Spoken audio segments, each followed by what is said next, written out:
Yo, c'est Lex. Comme promis, voici la dernière discussion de cette année dans le cadre de Soft Power. Une discussion que j'ai réalisée avec la journaliste et autrice Chloé Thibault autour de son livre sorti en avril dernier, Désirer la violence, ce que la pop culture nous apprend à aimer. Une discussion riche, durant laquelle on a parlé de représentation des relations amoureuses, mais aussi des violences sexuelles et sexistes dans la pop culture. Je suis assez content de la tenue de cette discussion, vous me direz ce que vous en aurez pensé.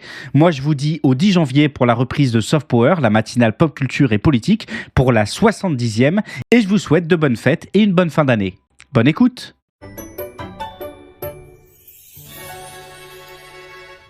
Bonjour à tous et à toutes, nous sommes sur Twitch, sur YouTube et sur toutes les plateformes de podcast. Nous sommes le 6 décembre 2024, il est midi en France et 20h au Japon et c'est parti pour un nouveau Soft Power Rencontre. Soft Power Rencontre, vous en avez désormais l'habitude, émission où on échange avec des travailleurs et des travailleuses culturelles au sens large, des travailleurs et des travailleuses qui gravitent autour des thématiques pop culture et politique qui font la ligne édito de Soft Power, la matinale pop culture et politique du vendredi matin 10h midi sur Twitch.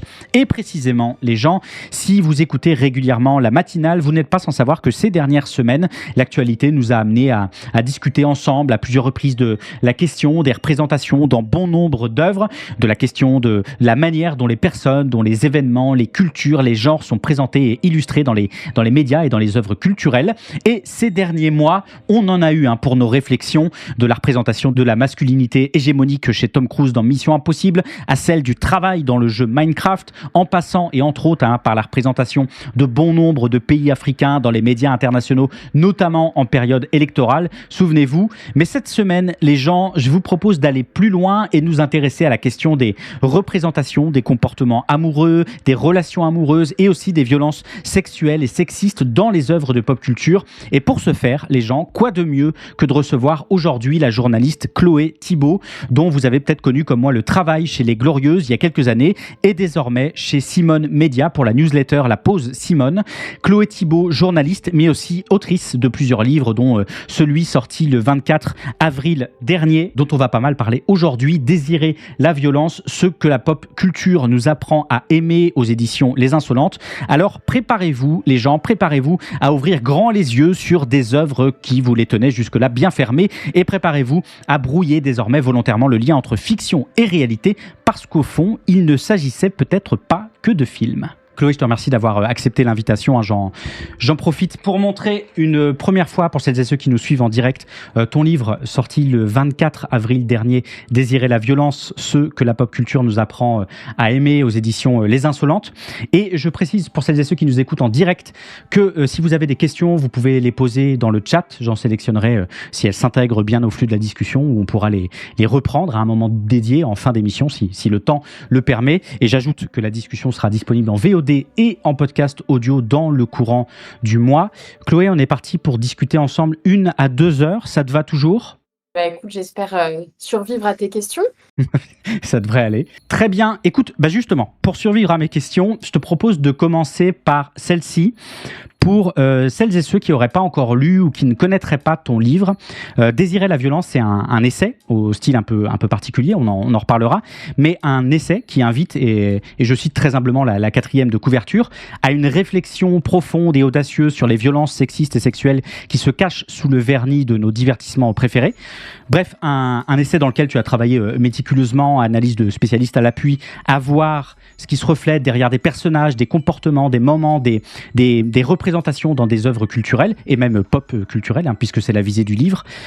Avant de rentrer pleinement dans celui-ci, il y a quelque chose dont je voulais parler avec toi et qui me semblait fondamental pour bien commencer la conversation, mais surtout pour bien appréhender ce livre comme ce qu'il est, il me semble au moins en partie, en plus d'être un objet d'analyse, à savoir un outil politique, un outil militant. Ça aussi, on y reviendra. Lorsqu'on se promène un peu sur la toile pour suivre les commentaires, les réceptions, les retours au sujet du livre, mais aussi lorsque j'en ai parlé avec des amis qui eux-mêmes en ont parlé autour d'eux, autour d'elles, ou lorsque j'en ai parlé à des membres de ma famille, leur première remarque, et une remarque que je te sais avoir beaucoup entendue ces derniers mois au sujet de ton livre, à savoir « Mais ça va, c'est que des films !» Comment est-ce qu'on travaille à désamorcer d'emblée cette réflexion dont le désamorçage me semble être la condition première pour que le livre dévoile sa puissance politique. Comment est-ce qu'on travaille à ça ? En fait, de plus en plus, quand on me dit ça, je fais le parallèle avec la publicité. Tu vois, je pense qu'on aurait quand même beaucoup de mal à dire mais ça va, c'est qu'une pub. Parce qu'en fait, quand on voit des pubs depuis l'enfance, on voit très bien à quel point ça nous influence, ça influence nos comportements d'achat. Moi, la première, et pourtant j'essaie de me corriger en tant qu'adulte, mais si sur un shampoing on me promet brillance et volume, bah désolé, je te dis ça à toi, je pense que t'as plus Je me besoin sens de pas shampoing. concerné. Mais bon, en tout cas, sur un produit de beauté, si on me promet monts et merveilles, eh ben moi j'y crois. Pourtant, j'ai un esprit critique quand même assez développé, mais je me dis bon, bah je vais laisser sa chance au produit, quoi. Et en fait, de la même façon, si on reste dans le champ du féminisme, à force d'avoir vu depuis l'enfance des publicités pour les vêtements ou pour la lingerie qui présentent systématiquement des femmes très minces, mais avec des formes là où il faut, entre guillemets, eh ben, ça a imprégné dans mon esprit que pour être désirable, il fallait que je ressemble à peu près aux filles que je voyais sur les pubs. Et en fait, même si on est bien d'accord, un film, une œuvre d'art n'est pas censé faire de la publicité, et ben moi, j'ose quand même affirmer que ça véhicule un certain nombre de messages, de valeurs, qui peuvent, dans certains sens, en fait, faire de la propagande de certains comportements qui sont violents, qui sont toxiques, en tout cas de schémas malsains concernant les relations amoureuses. Et en fait, enfin, je trouve que c'est vraiment faire preuve de mauvaise foi que d'affirmer que tout ce qu'on a vu depuis qu'on est né ne nous a pas, enfin, n'a pas participé à la construction de notre personnalité et de qui on est. Parce que nous avons toutes et toutes des héros préférés, des héroïnes préférées, on a fantasmé sur telle histoire d'amour, on a rêvé être tel héros de film d'action, et donc nécessairement ça nous influence. Je voudrais ajouter que la phrase c'est que des films, c'est une phrase du quotidien, c'est une phrase de monsieur et madame tout le monde, mais dans la littérature sur la question, ça fait maintenant plusieurs années que les œuvres culturelles et notamment le cinéma, hein, qui est très documenté, sont considérées comme des sources majeures de transformation sociale, de connaissances. C'est un des aspects de recherche essentielle dans le domaine des médias de masse et de la communication, comment les émotions et le comportement changent après avoir regardé des films, des séries, des programmes télévisés, après avoir joué à des jeux vidéo. Tu cites certaines de ces études dans ton livre, comme celle de Julia Lippmann de 2015, qui est édifiante et qui souligne que je la cite, que la romantisation de certains comportements problématiques qu'elle décrit dans son étude conduit à une augmentation des croyances favorables au harcèlement, croyances qui peuvent avoir des répercussions très concrètes sur le soutien juridique auquel les femmes victimes de harcèlement peuvent accéder. Ce que je veux dire, c'est qu'on manque pas de littérature sur la question, et il me semble que ton livre, il se fait aussi le relais de ça. Est-ce que tu l'as conçu aussi comme ça? Oui, bien sûr. Moi, de toute façon, moi, en tant que journaliste, c'est un réflexe, c'est plus qu'un réflexe, c'est un devoir professionnel que d'explorer mon angle sous différentes facettes et de faire appel à un panel de spécialistes. Là, pour le coup, dans ce livre, il y a une vingtaine d'entretiens inédits avec des spécialistes et je me suis vraiment creusée pour, en fait, savoir à qui je pouvais donner la parole pour essayer de prendre le problème sous tous les angles. Donc, par exemple, on retrouve régulièrement une linguiste avec qui je décrypte des éléments de langage et donc des tropes cinématographiques. Aussi une docteure en neurosciences. À côté de ça, j'ai interviewé le réalisateur Cédric Clapiche, j'ai interviewé plusieurs scénaristes. Donc, en fait, j'essaie vraiment de me poser la question de comment est-ce que les films et les séries, et donc plus globalement la pop culture, ont influencé nos imaginaires et en prenant vraiment le problème sous différents angles. J'ai aussi donné la parole à un psychanalyste. Alors tout le monde n'accorde pas le même crédit à la psychanalyse, mais moi je trouve ça intéressant, notamment parce que plus je lui ai posé la fameuse question du fantasme du viol. Et je trouve que ses réponses sont particulièrement éclairantes. Donc l'idée, c'était vraiment de mélanger mes réflexions personnelles et ma propre expérience de ce que je dénonce, que moi, j'accuse le cinéma dans ce livre d'avoir semé des graines qui sont très mauvaises, qui ont été très mauvaises pour moi dans mon cerveau. Et à mes côtés, en effet, plein de spécialistes donnent pas de leur point de vue, partagent leur expertise pour nourrir ma réflexion. C'est intéressant que tu le présentes comme ça parce que tu as une grosse formation littéraire. Cagnes, la Sorbonne, le Royal Alouette, tu as une grosse formation journalistique qui t'aurait largement permis de faire un bouquin très neutre, très clinique, très sourcé d'enquêtes et d'études académiques, justement, je fais des essais, mais peut-être que je toperai le prix de l'essai de l'Académie française, on verra.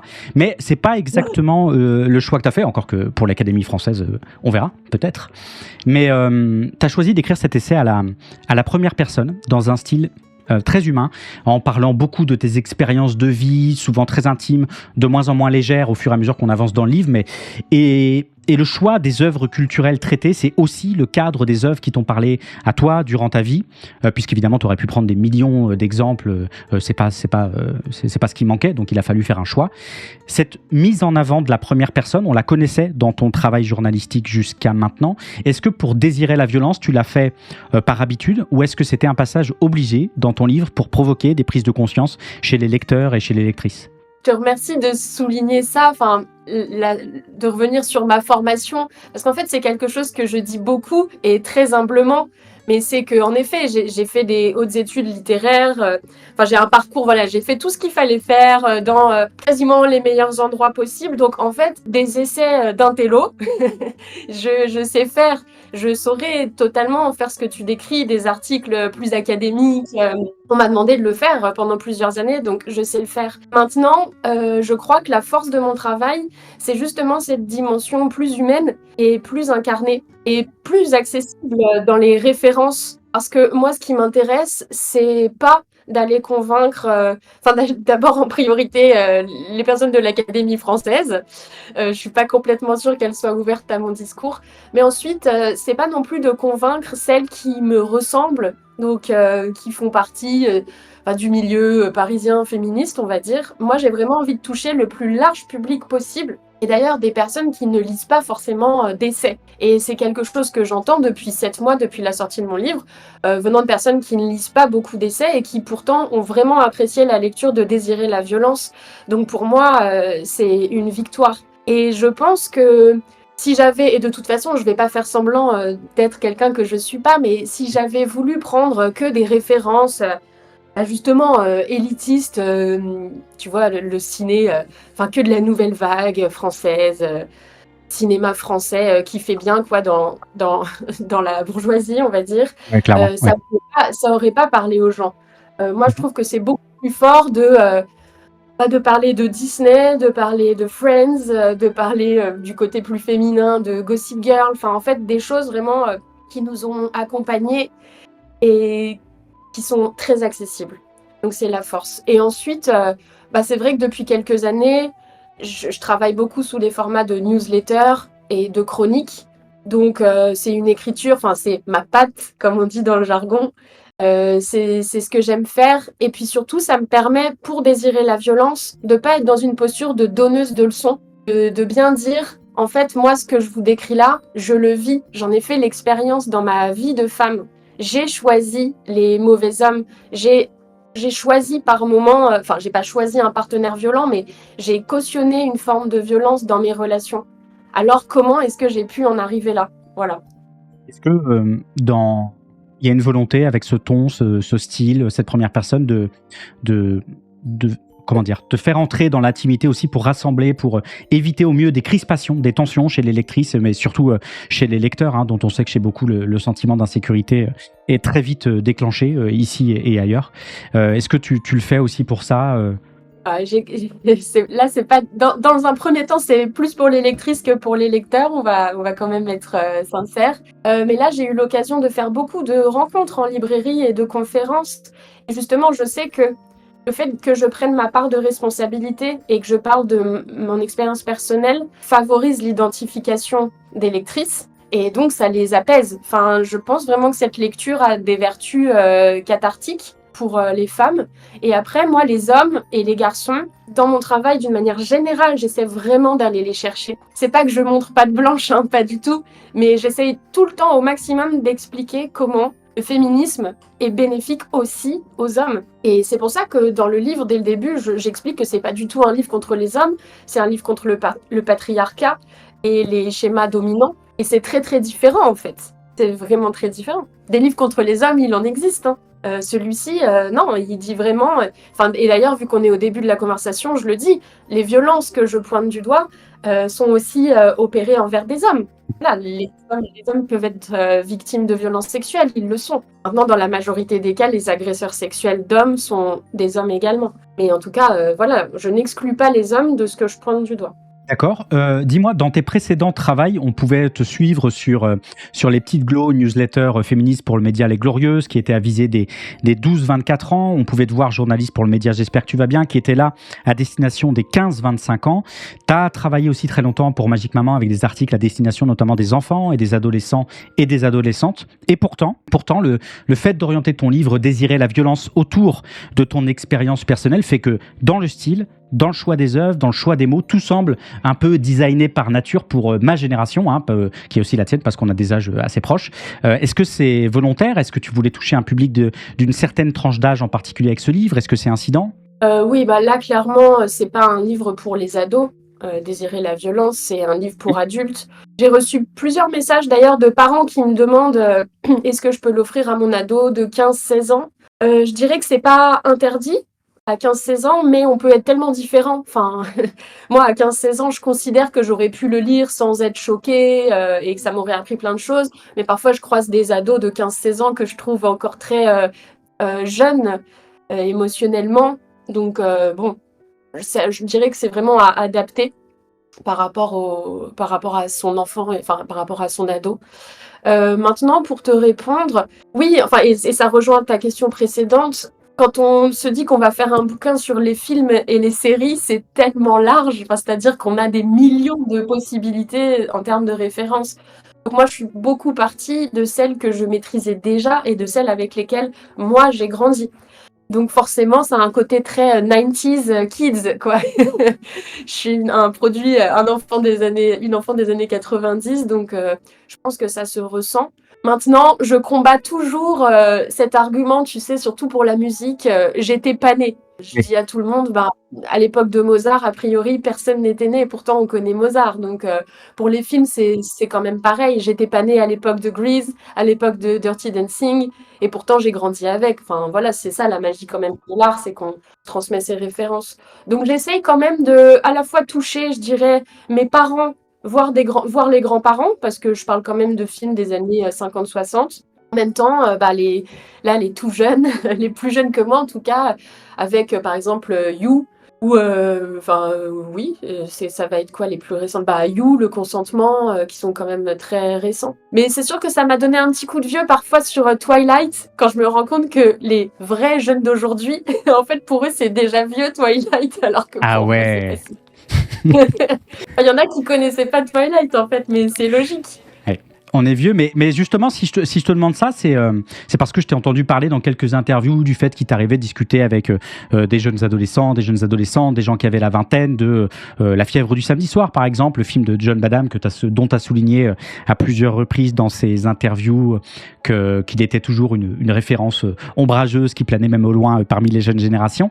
Et en même temps, je me suis dit à la lecture du livre qu'il n'y avait pas mention des deux grands pivots de ces nouvelles générations, précisément que sont les productions d'Asie de l'Est avec le Japon, la Corée du Sud, leurs dessins animés, leurs bandes dessinées, leurs séries télévisées, leur musique, pourquoi pas, et deux, les jeux vidéo, qui évidemment, s'ils sont pour les premiers comme pour le second, tout autant baignés de culture patriarcale, voire plus en certains aspects, sont des supports, voire des médiums qui ont aussi leur spécificité, leurs tropes, leur façon de représenter propre.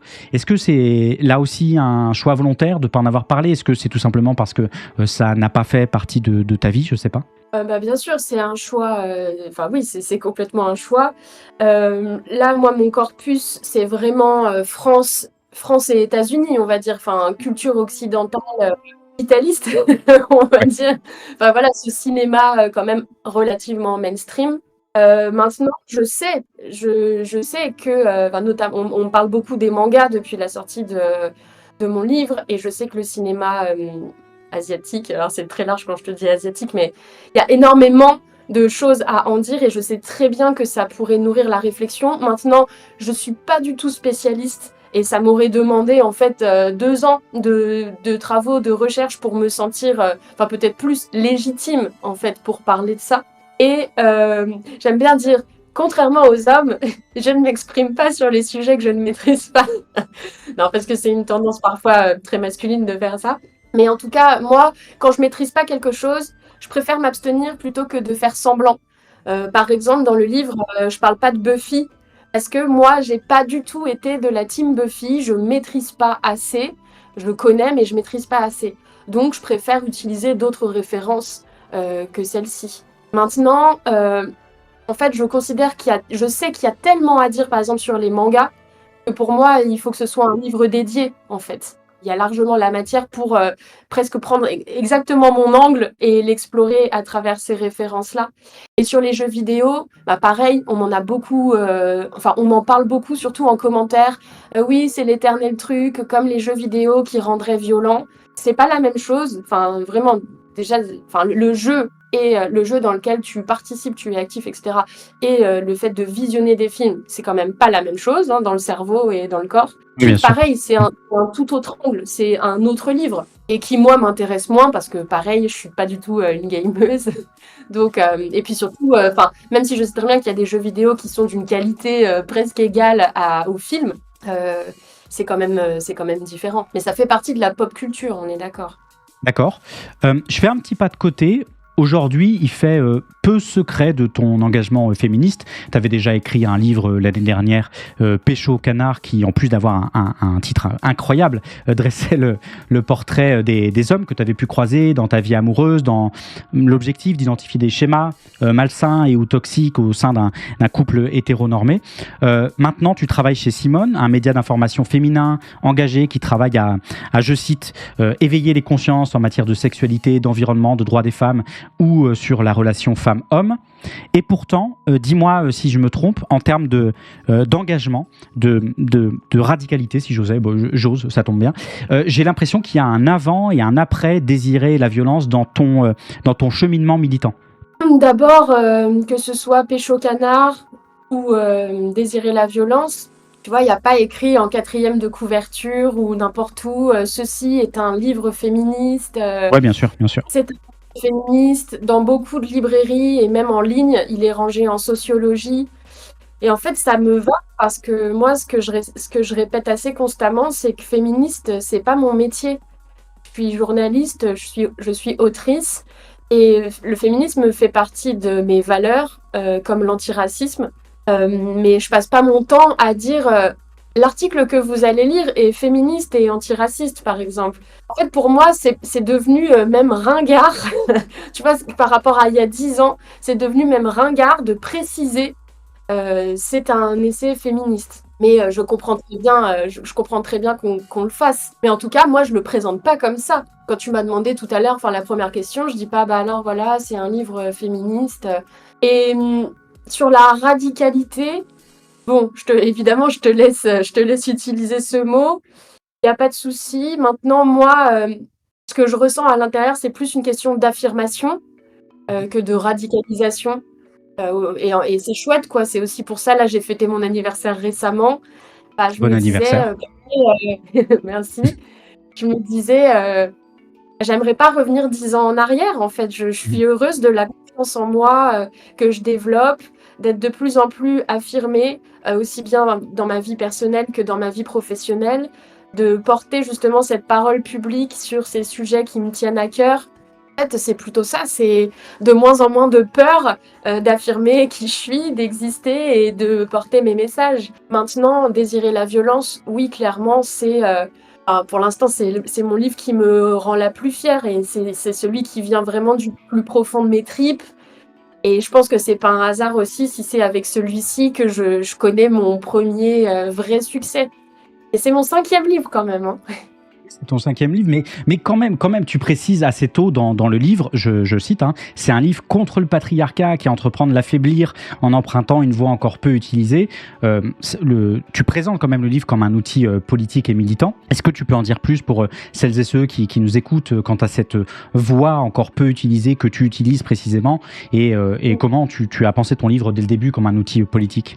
En fait, ça, c'est toi qui dis outils politiques et militants. Moi, j'ai écrit ce que tu as cité et après, on le voit comme ça. Mais moi, je me définis jamais.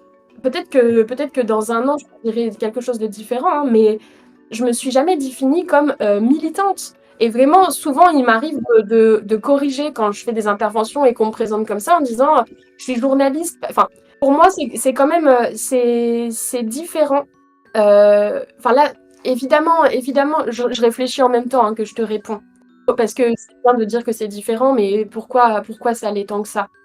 Bah, parce que justement, tu vois, dans Désirer la violence, par exemple, je pense que si ça avait vraiment été, que si j'étais vraiment dans le militantisme pur, eh bien, déjà, je parlerais beaucoup plus juste en mon nom. Je n'essaierais pas d'explorer ces différents axes et je ferais pas forcément appel à d'autres spécialistes qui sont même pas forcément d'accord avec moi. En fait, dans mon travail, mine de rien, je continue de donner la parole à des personnes qui ne sont pas d'accord avec moi. Parce que même si j'incarne mes propos, la question, c'est pas de faire changer d'avis l'autre en face, c'est d'ouvrir le débat et d'amener à la réflexion. Alors que je crois que quand on est vraiment dans le militantisme, il y a quelque chose d'aller franchement convaincre et imposer bien plus son avis personnel.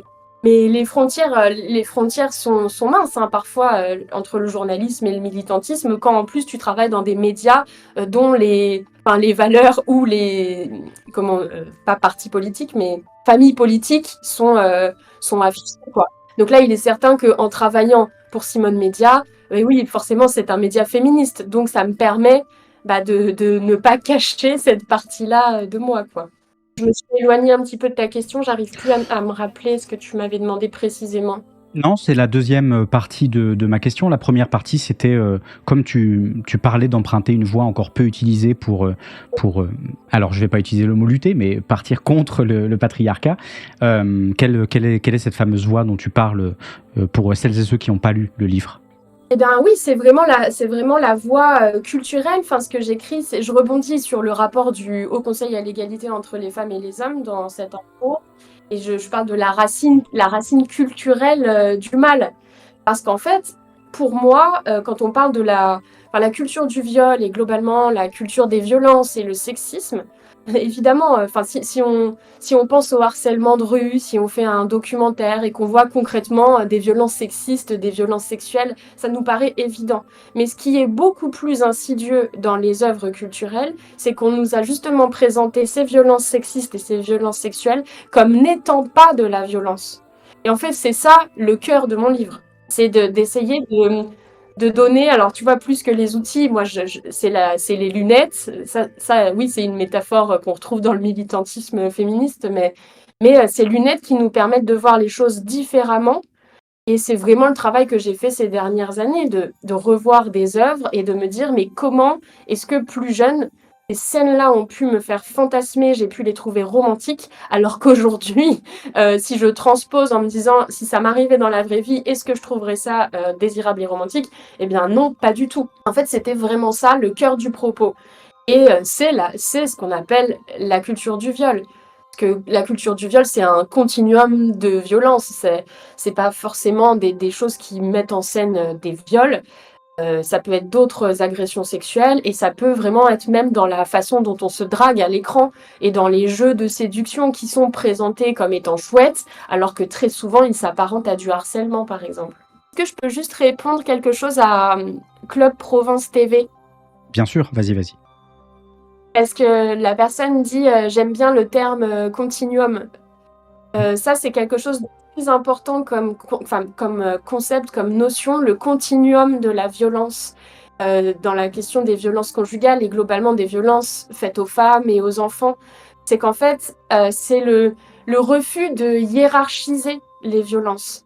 On l'a beaucoup vu, ça je parle de la gifle dans mon livre, avec l'affaire Adrien Quatennens. Et en fait, c'est vraiment expliquer comment permettre, je mets vraiment des guillemets, permettre des petites violences, en fait, autorise ensuite l'escalade jusqu'à des plus grandes violences. Mais la gifle, c'est une immense violence. Mais avant la gifle, il y a eu beaucoup de violences qui ne sont pas forcément visibles, c'est-à-dire des violences psychologiques. Mais même un baiser volé, pareil, je mets des guillemets parce que le baiser volé, c'est une agression sexuelle. Permettre autant de représentations des baisers volés sur nos plateaux télé ou bien justement dans les dessins animés ou les films romantiques, eh bien dans notre cerveau, ça participe à autoriser ensuite des agressions sexuelles, entre guillemets, plus graves, et donc des viols. Et c'est pour ça que c'est hyper important de parler d'un continuum de la violence. Et donc dans le livre, c'est vraiment ce que je fais à travers mon sommaire. On a une impression de crescendo, mais en fait, j'explique dès le début que je ne veux pas qu'on hiérarchise, parce que tout est lié. Au Club Provence, tu nous diras si ça répond à ta question. Moi, je voudrais creuser un petit peu ta réponse là, justement, ta réponse à Club Provence. La semaine dernière, le média Politis a publié une enquête où 9 femmes accusent l'acteur français Gérard Darmon d'humiliation, d'insultes sexistes, de propositions à caractère sexuel, de contacts physiques non consentis, sur le tournage de pas moins de 6 films. Une enquête qui détaille notamment différentes violences qui ont eu lieu ci et là et dont l'une a amené l'une des victimes à se faire entendre dire de la part de l'acteur ça va, tu vas pas me faire un MeToo.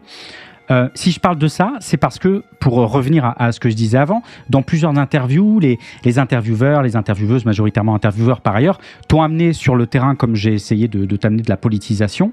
On t'a demandé si t'étais révolutionnaire, on t'a demandé si t'étais anticapitaliste, et j'ai trouvé, tu me diras si je me trompe, que t'avais tendance à faire un pas de côté sur cette question-là, en répondant soit un peu volontairement à côté, soit en soulignant que c'était pas ton sujet, un peu comme tu l'as fait aujourd'hui. Et en même temps, je t'ai entendu dire chez Mathieu Burgalassi que tu voyais un emmêlement, un continuum entre écologie, anticapitalisme, féminisme, antiracisme.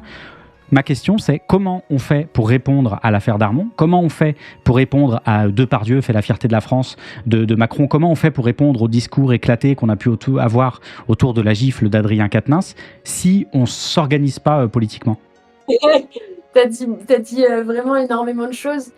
Tu vois, là par exemple, c'est là-dessus où, si j'en reviens, déontologiquement aussi à la question du journalisme, le journaliste n'est pas censé donner son opinion politique, afficher son opinion politique, dire pour qui il vote. Voilà, n'est pas censé. Dans les faits, je pense qu'il y a vraiment très très peu de suspense sur le côté pour lequel je balance. Et par exemple, à chaque fois, et malheureusement c'est de plus en plus fréquent, mais à chaque fois que je considère qu'il faut vraiment exprimer l'opposition à l'extrême droite, je le fais. En fait, je trouve qu'il y a ça a bon dos, en fait, la neutralité journalistique. Au bout d'un moment, on vit des temps qui sont super sombres et c'est vraiment pas nouveau, ça fait des années. Enfin, je considère que depuis que je suis adulte, je trouve les temps très, très sombres. Mais là, moi, ça m'intéresse plus du tout d'être dans une neutralité à ce point où je dirais: «Oh non, non, je ne dis pas, je dois surtout pas dire pour qui je vote». Non, les temps sont graves. Donc évidemment que je m'exprime sur ces points-là. Après oui, je me rappelle très bien de ce que me disait Mathieu et j'en reviens un peu à ce que je te disais tout à l'heure. J'aime bien parler quand je me sens vraiment légitime et bien calée sur mes sujets. Mais ce qui est clair, c'est que les sujets féministes sont politiques. Il y a zéro débat là-dessus. J'ai bien conscience de la portée politique de mon livre. Absolument. Enfin, tu vois, je me défile pas du tout en fait quand je dis ça. Hein. C'est juste que j'essaye de réfléchir en temps réel à la pratique de mon métier, mais comme je te le disais, qui est de plus en plus mélangé en fait. Et d'ailleurs, ça en dit long sur ce qu'est aussi le métier de journaliste à l'heure actuelle, hein, parce que avec les créateurs de contenu en ligne, justement, les streamers, les youtubeurs, enfin, on est en train de redéfinir plein de choses aussi de ce qu'est le journalisme. Et donc moi, j'essaye de me faufiler entre tout ça, mais de quand même garder une base, peut-être de ce que j'ai appris à l'école sur certains points, quoi. Mais oui, et sur ce que tu disais le capitalisme, l'écologie, le féminisme, déjà moi, je défends un féminisme intersectionnel, c'est la première chose. Je trouve que, c'est pas je trouve, il est très important, même en tant que femme, moi, blanche, valide, hétérosexuelle, cisgenre, de reconnaître que ma vie est plus facile que celle de mes consoeurs qui sont racisées, en situation de handicap, queer, etc. Donc ça, déjà, c'est évident dans le féminisme que je défends. Et puis ensuite, bien sûr que tout est lié, et donc ça aussi, on est dans une forme d'intersectionnalité, puisque les personnes qui flinguent la planète sont les mêmes qui flinguent les femmes et les enfants, donc les dominants masculins et blancs pour la plupart, et hétéros. D'accord. Je pense que tu as déjà répondu, mais je la pose quand même. Il y a une question de 30R15 dans le chat qui demande, il y a, ce que je comprends pas, il y a toujours eu des journalistes militants et engagés. Pourquoi marquer autant une différenciation? Non, mais en fait, je le marque pas autant. J'explique juste que pour moi, il y a une petite différence, que c'est pas tout à fait la même posture. Et que donc moi, je me présente pas comme étant militante féministe. Je me présente comme étant journaliste, autrice. Et quand on connaît et qu'on suit mon travail, on se rend bien compte des orientations que je prends et du féminisme que je défends. Et aussi, vous savez, quand je dis ça, c'est aussi pour porter une parole aux yeux des personnes que j'ai en face, hein, mais qui parfois est plus entendue et plus crédible parce que justement on se dit bon bah elle a cette casquette, elle a la carte de presse, elle est journaliste et ça donne en fait ça me donne aussi une autre posture aux yeux des personnes que j'ai en face de moi et qui ne sont pas d'accord avec moi, c'est-à-dire que je peux faire valoir ça, le fait que j'ai des méthodes de travail, que je suis enfin, je sais pas en fait, c'est différent. En tout cas, dans le féminisme, il y a ce côté aussi, si vraiment tu te présentes comme étant militante féministe, activiste, on va tout de suite te coller une étiquette, pardon, hein, mais de folle furieuse, hystérique, qui de toute façon au débat parce qu'elle, elle est là pour râler et pour dire que ça va pas. Moi, je suis pas d'accord avec ça, hein, évidemment, je vous parle des détracteurs, hein. Mais c'est différent et ça me permet aussi parfois d'être invitée sur des plateaux ou dans des débats entre journalistes ou auteurs où là on ferait moins intervenir des militants. Je te pose aussi cette question-là, c'est aussi parce que la notion de bataille, de guerre culturelle, elle est très employée ces dernières années à l'extrême droite depuis qu'ils ont lu à l'envers et en version originale un bout de l'œuvre d'Antonio Gramsci. Et récemment, on a eu le livre de Pierre Plotu et de Maxime Massé, Pop Fascisme, comment l'extrême droite a gagné la bataille culturelle sur Internet, qui parle de ça précisément. Et j'imagine que la sortie de ton livre, elle t'a pas laissé tout à fait indemne de violence, notamment sur les réseaux ou dans les commentaires de tes interviews sur différents médias, j'imagine. Et ce qui est drôle, entre guillemets, c'est qu'il y a un livre que je cite dans mon bouquin qui s'appelle Woke Fiction de Samuel Fitoussi, qui est sorti quand j'étais en train d'écrire, je finissais d'écrire, je me souviens plus trop, mais et en fait c'est mon livre, mais dans le camp opposé quoi. Mais c'est un truc de dingue, c'est vraiment la même chose, sauf que lui passe son temps à dire on peut plus rien dire, les woke ont tué nos séries préférées. Il a aussi un chapitre sur Friends. En fait, moi, c'était un peu perturbant quand même parce qu'il est sorti, je l'ai lu, et j'avais cette tentation de répondre à tout, en fait. Et il y a un moment où j'en ai discuté avec mon éditrice et elle m'a dit, oui, non mais attends, ton bouquin, c'est pas une réponse au sien. Enfin, pars pas là-dedans, en fait, change pas ton fusil d'épaule. Mais tu vois, si j'étais programmatrice, moi, ça fait 7 mois que, entre guillemets, j'attends la personne qui va nous réunir. Parce que nos livres se répondent. Enfin, je sais pas s'ils se répondent ou s'ils s'affrontent, mais c'est vraiment. Moi, je trouve qu'il faudrait nous faire communiquer. Ça m'intéresse pas plus que ça, hein. Mais en tout cas, j'observe que voilà, la version opposée de mon livre existe. Maintenant, je suis au courant aussi des livres qui sont sortis que tu viens de citer. Moi, il est clair que je m'en suis pris plein la figure. Là, ça se calme un petit peu quand même. Au début, quand en plus j'ai été interviewée sur de gros médias en ligne du type Combini ou Brut, mais surtout Combini, ouais, c'était pas toujours facile, même si j'ai appris avec l'expérience à me protéger beaucoup de ça. Mais en fait, ce qui était pas facile, c'était pas tant les commentaires, c'était de se rendre compte pour moi à quel point les gens ne voulaient pas entendre et même pas essayer de m'écouter un petit peu, quoi. Et c'est pas grave parce que justement, très très vite, j'ai positivé en me disant que si je m'attirais autant de foudre, c'est parce que j'avais frappé au bon endroit. Et ça, même dans mon travail de journaliste, quand j'ai des articles qui, buzz, mais donc bad buzz, en fait, je me dis, c'est que tu as visé juste. Et ça me permet énormément de positiver. D'accord, ok. Peut-être que ça nous permet aussi de parler d'un autre volet des représentations dans ces œuvres culturelles, au-delà de l'influence subtile et souvent pernicieuse qu'elles peuvent avoir sur notre perception de la réalité. C'est l'utilisation directe qui est faite de ces dites représentations dans le réel, justement, souvent à dessein pour des agendas économiques ou politiques. Moi, j'ai beaucoup documenté ça dans ma matinale. C'est une question qui m'obsède depuis des années, de l'emploi de référents pop culturels pour des mouvements politiques et notamment des mouvements d'émancipation. C'est les étudiants chiliens qui emploient l'imagerie de Dragon Ball pour lutter contre la réforme des universités il y a quelques années. C'est les militants palestiniens qui se griment en personnages d'Avatar en 2010 pour faire écho à la situation colonisatrice de la région. C'est l'emploi massif de l'imaginaire Harry Potter pour s'opposer aux lois anti-immigration américaines dans les années Trump, avec toute l'organisation de la Harry Potter Alliance. Mais dans ton livre, tu cites aussi comment nombre de tropes plus que problématiques dans ces œuvres culturelles sont aussi évoqués, voire repris tels quels par des groupes dans le réel.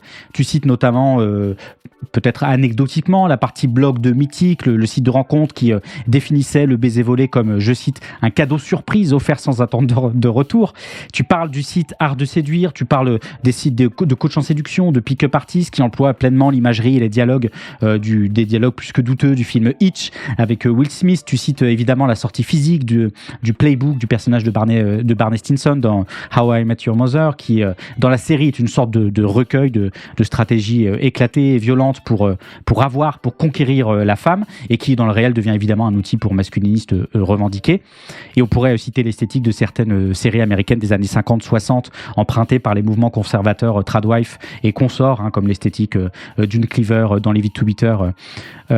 Est-ce que toi, qui conçois ce livre Désirer la violence comme un outil de lutte contre le patriarcat, tu vois non mais en fait, comment tu vois ces personnes qui sciemment réemploient dans le réel bon nombre de tropes d'œuvres culturelles que tu t'attaches dans ce livre à définir, à analyser, à critiquer aussi?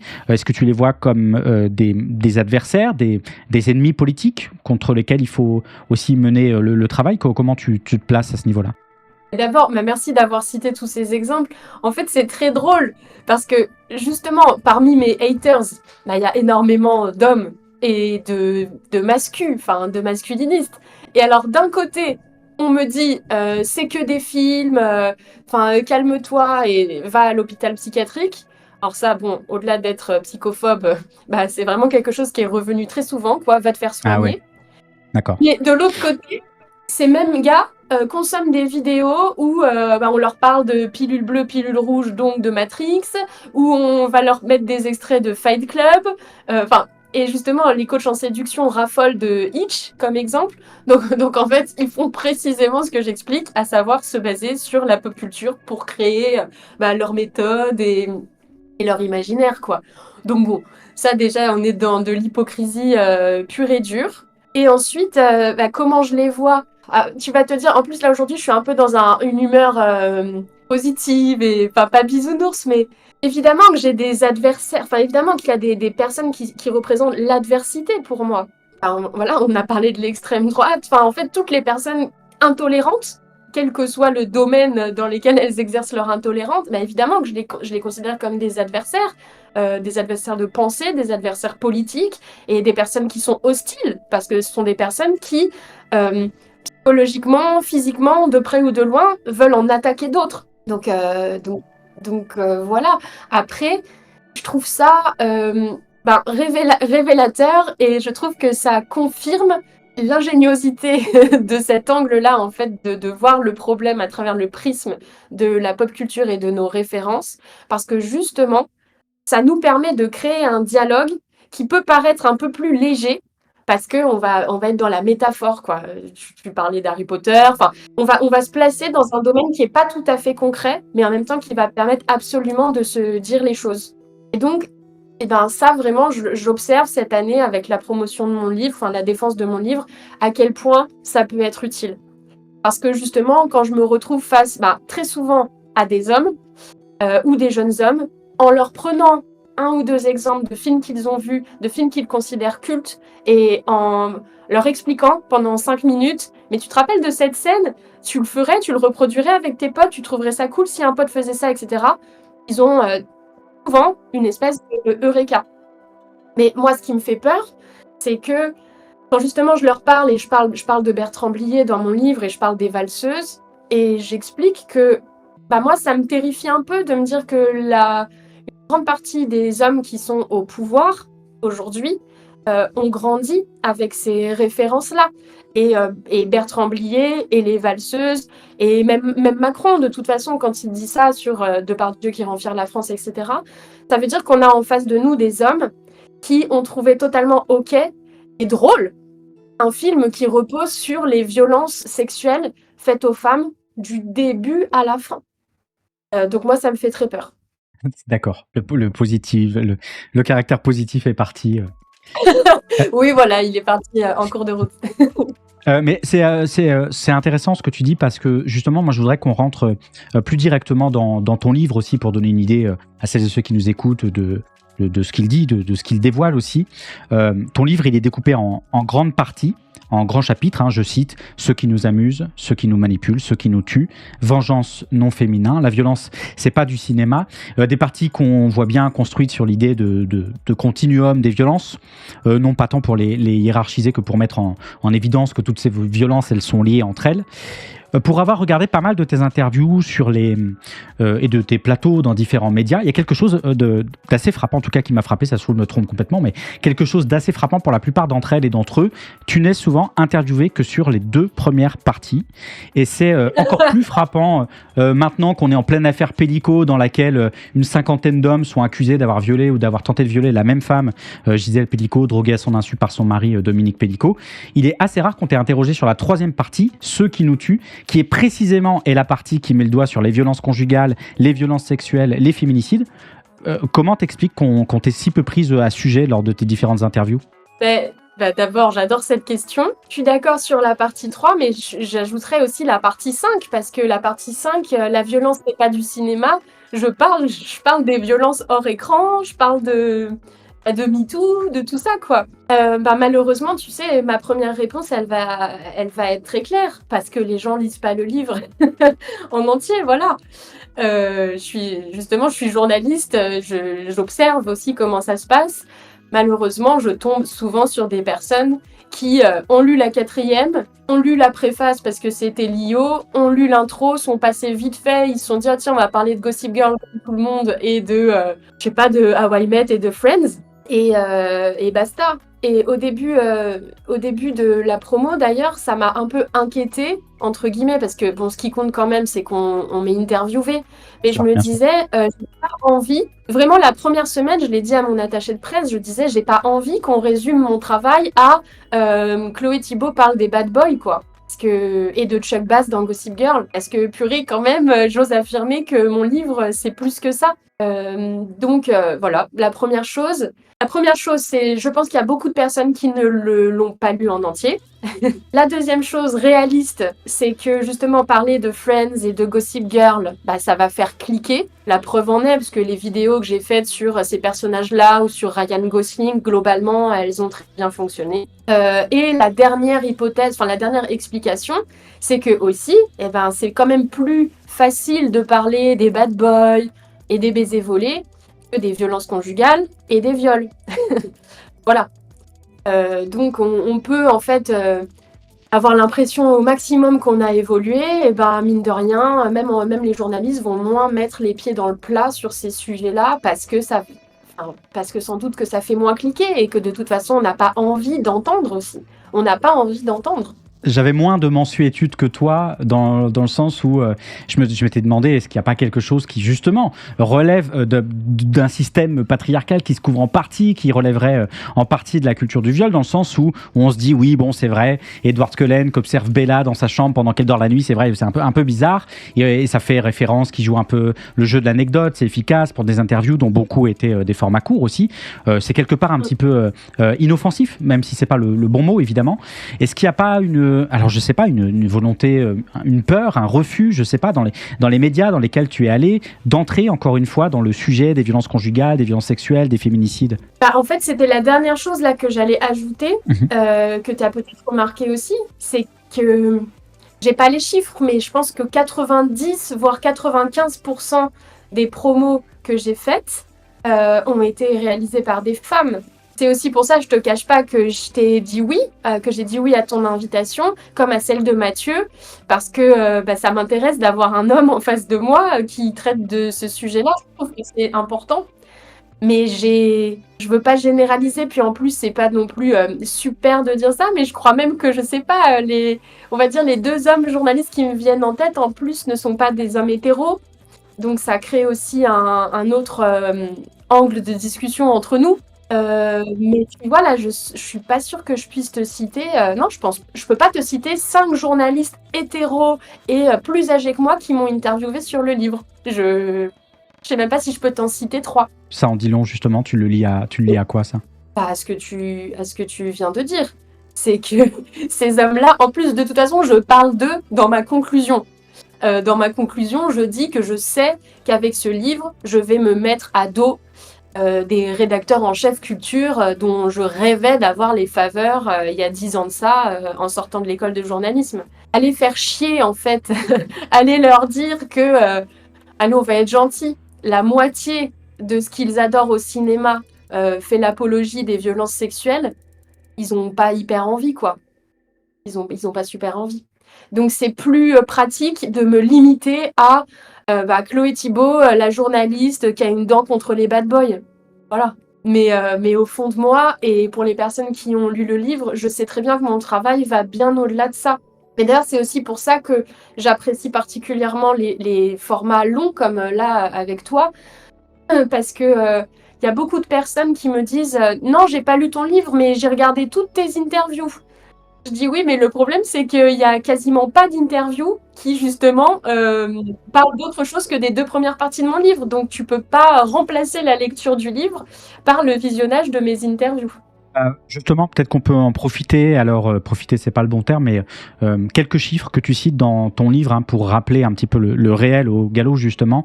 En 2022, en France, les forces de sécurité avaient recensé 244 000 victimes de violences conjugales. C'est colossal, et ça l'est d'autant plus qu'on a désormais les chiffres de 2023 et que là, les services de sécurité ont enregistré 271 000 victimes de violences commises par leur partenaire ou par leur ex-partenaire. C'est une augmentation de 10% par rapport à 2022, qui était déjà une augmentation de 15% par rapport à 2021, ce qui fait de facto que le nombre de victimes enregistrées a doublé depuis 2016, même si il faut aussi y voir les effets de la libération de la parole. On pourrait compléter ces chiffres avec le rapport annuel de la mission interministérielle pour la protection des femmes, qui est paru il y a 3 semaines, qui souligne qu'en 2023, c'est pas moins de 93 féminicides qui avaient été commis pour 319 tentatives. C'est plus de 110 000 victimes de violences sexuelles qui ont été enregistrées par la police et la gendarmerie en 2023, puisque bon nombre de victimes, pour tout un tas de raisons complexes, franchissent pas la porte d'un commissariat ou d'une gendarmerie, hein. A fortiori que, comme tu le rappelles dans ton livre, 80% des plaintes pour violences sexuelles sont classées sans suite et que moins de 1% mènent à une condamnation. Il y a pas de raison que les rapports de force, les biais, la structuration de la société traversent pas aussi les institutions judiciaires, et que pour ces violences sexuelles, notamment la quasi-totalité, hein, c'est 96% des mises en cause, pour ceux qui l'ont été, donc c'est des hommes. Évidemment, c'est des chiffres qui sont vertigineux, et qui le sont d'autant plus que dans ton livre, tu cites une enquête Ipsos qui fait vite virer, une enquête de 2019 sur les Français et les représentations sur le viol et les violences sexuelles, qui relève que 17% des Français et des Françaises considèrent que beaucoup de femmes qui disent non à une proposition de relation sexuelle veulent en fait dire oui, que 18% des Français et des Françaises jugent que lors d'une relation sexuelle, les femmes peuvent prendre du plaisir à être forcées, et que 32% des Français et des Françaises pensent qu'à l'origine d'un viol, il y a souvent un malentendu. Plus aussi ce rapport, hein, au Conseil de l'égalité, je le cite aussi, entre les femmes et les hommes, qui affirme que chez les hommes, les réflexes de masculinité persévèrent, et que 1/4 des 25-34 ans pensent qu'il faut parfois être violent pour se faire respecter. 1/4. C'est des chiffres qui sont juste assommants. Comment on fait pour, 1, pas perdre espoir, et 2, pour que ce sujet devienne central dans les médias, dans le débat public, ce que, à mon avis, ton livre a aussi vocation de faire. Écoute, d'abord, merci d'avoir pris le temps de détailler tous ces chiffres, mais c'est sûr que là, quand on les entend encore et encore mis bout à bout, c'est déprimant. Maintenant, ce que tu disais, oui, en effet, les chiffres, tout dépend comment on les lit. Ce qui est sûr, c'est qu'il faut avoir en tête que grâce au mouvement de libération de la parole, il y a des personnes qui sont visibilisées dans les violences. C'est aussi ce qui peut donner l'impression d'une forte augmentation. Par contre, ce qui est sûr et qui bouge pas, qui ne progresse pas, oui, c'est les condamnations et c'est la prise au sérieux, quoi, de la parole des victimes. En fait, c'est très dur de répondre à ta question parce que moi, je traverse parfois des phases de découragement intenses. Intenses. Et parfois, oui, il suffit de quelques commentaires en ligne pour que je me dise, mais c'est enfin, c'est impossible en fait. On n'avance pas, on n'avance pas. Sinon, c'est pas très. En fait, je peux pas. Si je reste dans cette énergie-là, moi, je fais plus rien, en tout cas dans mon travail. Donc, ce qui arrive à me motiver, c'est que je sais que mon travail justement vient apaiser des personnes qui ont besoin de lire et d'avoir ces outils que je leur propose, notamment avec Désirer la violence. Donc en fait, je m'appuie là-dessus.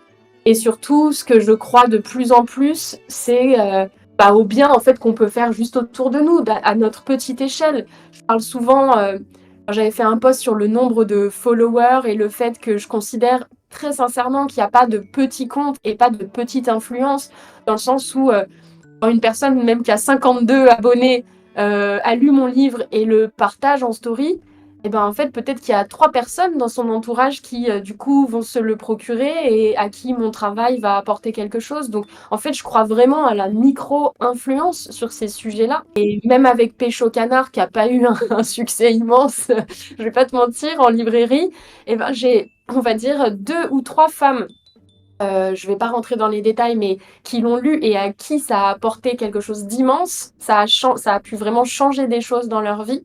Mais en fait, juste ça, ça me suffit. Moi, c'est comme ça que je garde la motivation.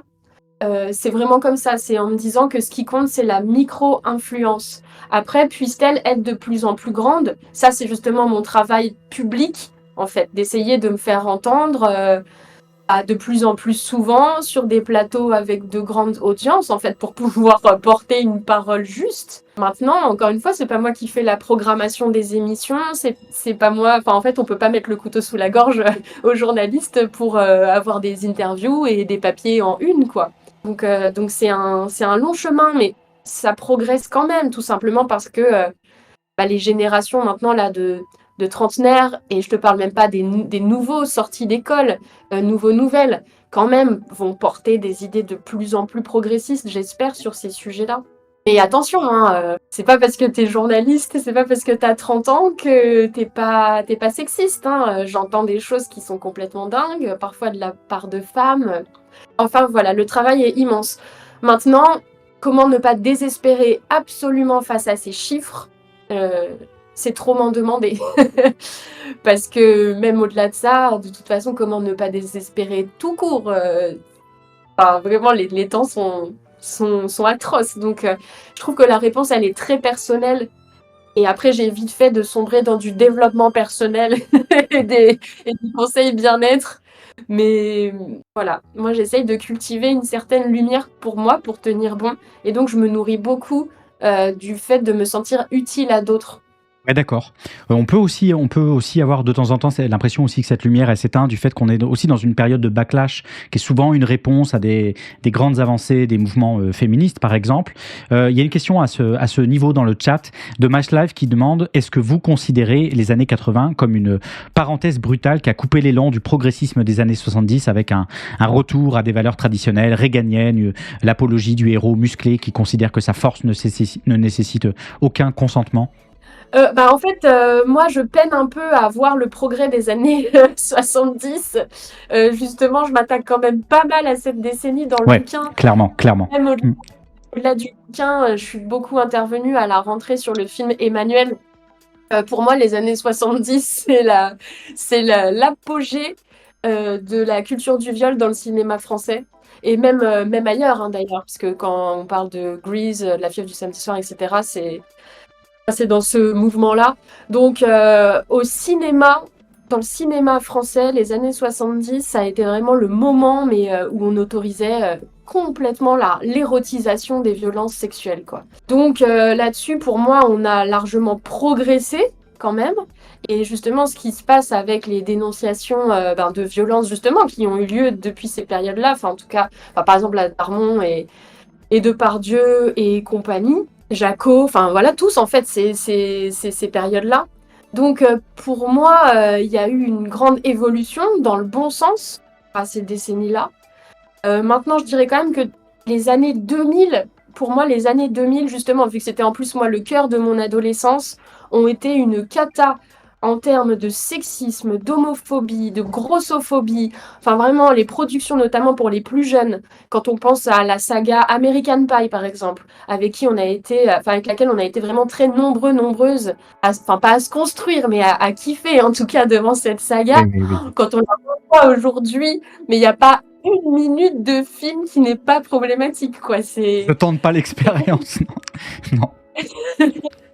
Maintenant, donc, je dirais surtout là sur les productions pour les plus jeunes, quand même, depuis les années 2010-2020, un immense progrès Oui. dans la représentation du consentement, la culture du consentement, l'inclusivité, etc. Maintenant, côté plus adulte, parfois, enfin pas parfois, mais là on va avoir un film comme L'amour ouf, qui est un carton en France, et qui pour moi défait tout ce qu'on essaye de faire, et qui justement illustre tout ce que je dénonce dans mon livre. Et ça me flingue un peu, enfin justement, par rapport à ce succès-là, je me dis, mais bon sang, mais à quoi je sers du coup, enfin à quoi sert mon bouquin? Parce que c'est sûr que là, mon livre a du succès, il se vend à plusieurs milliers d'exemplaires, mais on parle de millions d'entrées au cinéma. Donc en fait, c'est David contre Goliath, c'est-à-dire que même mon succès avec mon bouquin, de toute façon, il n'égalise pas le succès du film. C'est pareil avec la dark romance actuellement, côté littérature. Partout dans les librairies où j'interviens, les libraires sont dépités en me disant que des toutes jeunes leur achètent pléthore de dark romance. Moi, je dis, un livre de dark romance acheté, un désiré la violence offert. C'est obligé, en fait. Donc, en fait, voilà. Il y a du progrès, mais tout se passe en même temps. En 2020, sur Netflix, on parlait de Sex Education. Waouh, regardez, c'est plus comme avant, justement. C'est fini, American Pie et compagnie. Mais à la même année, on a 365 jours qui cartonnent aussi sur Netflix et qui reposent sur l'enlèvement et la séquestration d'une femme qu'on oblige à tomber amoureuse et à coucher. Donc bon, tout est en même temps en fait. Parce qu'en plus, moi, ce que j'explique toujours, c'est que de toute façon, mon but, c'est pas la dictature. Enfin, c'est pas la dictature. J'ai pas envie qu'on donne aux créateurs, créatrices un cahier des charges en fait, à tout le monde. Qu'on dise aux réalisatrices, aux auteurs, autrices, voilà, t'as pas le droit de représenter ça. Maintenant, les gens doivent s'aimer comme ça dans tes films, dans tes livres. Non. Pour revenir un petit peu plus en détail sur le livre, je te propose qu'on parle de quelques-uns des exemples à travers différents chapitres, justement pour montrer l'étendue de ce continuum de violence.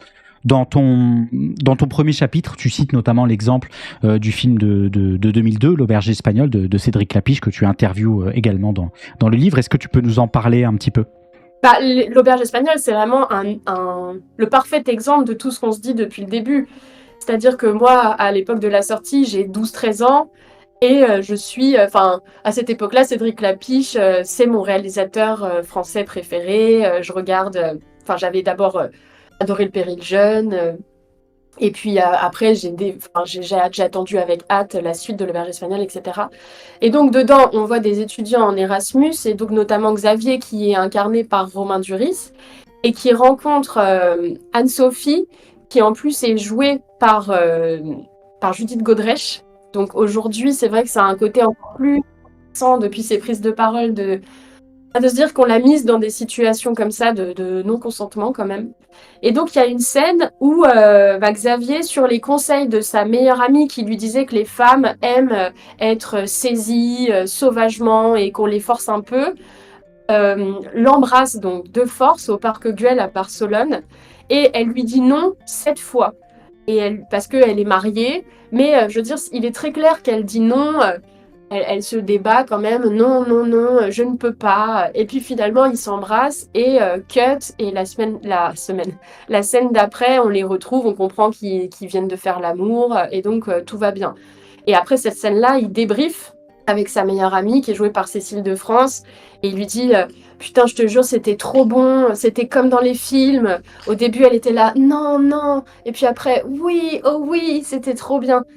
Et en fait, quand on revoit c'est une mise en abîme parfaite, quoi. Parce qu'on a le personnage qui dit: «C'était comme dans les films». Le personnage se dit que pour qu'un baiser soit bien romantique, bien comme il faut que ce soit d'abord non, non, non, puis oui, oui, oui. Mais comme, en fait, ça amorce le fait que la scène en elle-même, c'est précisément ce qu'elle a fait et qui donc est problématique, mais nous est présentée comme, enviable et romantique. Et donc c'est vrai que 2 ans après, pardon 2 ans, 20 ans après, on a vieilli. 20 ans après, quand on revoit ce film, que j'ai vu pourtant plein de fois dans ma vie, mais là, ces dernières années, quand je le revois, je me dis pourquoi pourquoi en fait continuer à représenter ça. Et donc, comme je vous le disais tout à l'heure, sachant que moi, du fait de mon travail de journaliste, j'aime créer de la conversation et donner la parole aux gens au lieu de les condamner sans voilà, leur avoir laissé l'opportunité de s'expliquer. J'ai proposé à Cédric Lapiche qu'on se voit et en effet, c'est ce que je raconte dans le livre et c'était très intéressant de parler de cette scène parce qu'effectivement, il se dit qu'aujourd'hui, il ne pourrait plus la filmer, mais en même temps, se dire qu'il pourrait plus la filmer, ça le saoule, ça l'emmerde parce que ce serait s'auto-censurer, sachant que cette anecdote part d'une vraie anecdote qu'il a vécue, d'une meilleure amie lesbienne qui lui donnait des conseils pour plaire aux femmes. Et moi, ce que je raconte dans le livre, c'est que de toute façon, moi-même en tant que jeune femme, j'attendais ça aussi, en fait. J'attendais qu'un homme me saisisse un peu sauvagement, m'embrasse par surprise contre un mur. Enfin, en fait, tout ça, c'était présent dans mon imaginaire. Alors, comment aimer les hommes et les garçons qui le font, alors que nous-mêmes, entre filles et entre femmes, ce sont des choses auxquelles on aspirait. Et c'est pour ça que pour moi, cette réflexion, il faut la faire conjointement. Et c'est d'ailleurs ça qui était si intéressant dans ma discussion avec Cédric Lapiche, c'était de se dire qu'on est dans la même galère. Ce qu'il y a, c'est que même si on peut toutes et tous être victimes de ce système, les femmes restent les victimes de la violence sexuelle et de la culture du viol qui en ressort, quoi. À ce titre, tu parles beaucoup dans ce chapitre de ce non qui finit très très très régulièrement en oui. C'est invariablement un trope qui revient encore et encore. Dans la discussion que tu as eue sur Twitch avec Mathieu Burgalassi, où tu apportes aussi une certaine complexité à cette question du non, tu apportes l'idée que ce non qui parfois veut bien dire oui, fait aussi partie de l'éducation des jeunes filles, des jeunes femmes qui très tôt sont éduquées, formatées par une éducation patriarcale à l'idée d'être des conquêtes de l'homme. C'est un sujet très complexe évidemment, et dans cette discussion, Mathieu a tout de suite bondi pour rappeler que pour des raisons politiques, militantes, pratiques, de discours public aussi, il fallait bien sûr considérer que non, c'était non. Et évidemment, on comprend bien pourquoi il dit ça. Mais en même temps, il faut rappeler la complexité des rapports sociaux, qui est qu'un simple non a aussi été pleinement investi d'une éducation patriarcale, et que le oui peut aussi bien souvent vouloir dire non. Et c'est toute la question de la manipulation dont tu parles davantage dans ta deuxième partie, et plus tard dans un chapitre ultérieur de la question de l'emprise. Peut-être que tu pourrais, déjà, est-ce que tu pourrais nous en dire plus sur ce point de vue-là, et aussi peut-être que tu pourrais illustrer en nous partageant certains des exemples de manipulation que tu as pu observer dans des œuvres culturelles dont tu parles dans ton livre. En fait, ce qui est assez vertigineux, mais je crois que c'est vraiment très important de le dire, c'est bien pour ça que je le fais dans le livre, c'est de se rendre compte à quel point nous-mêmes, alors bon, je parle en tant que femme hétéro cisgenre, hein, on est aussi actrice du problème, mais actrice malgré nous, mais on participe au problème. En tout cas, on a une part de responsabilité, mais qui est culturelle, enfin qui est dans l'éducation.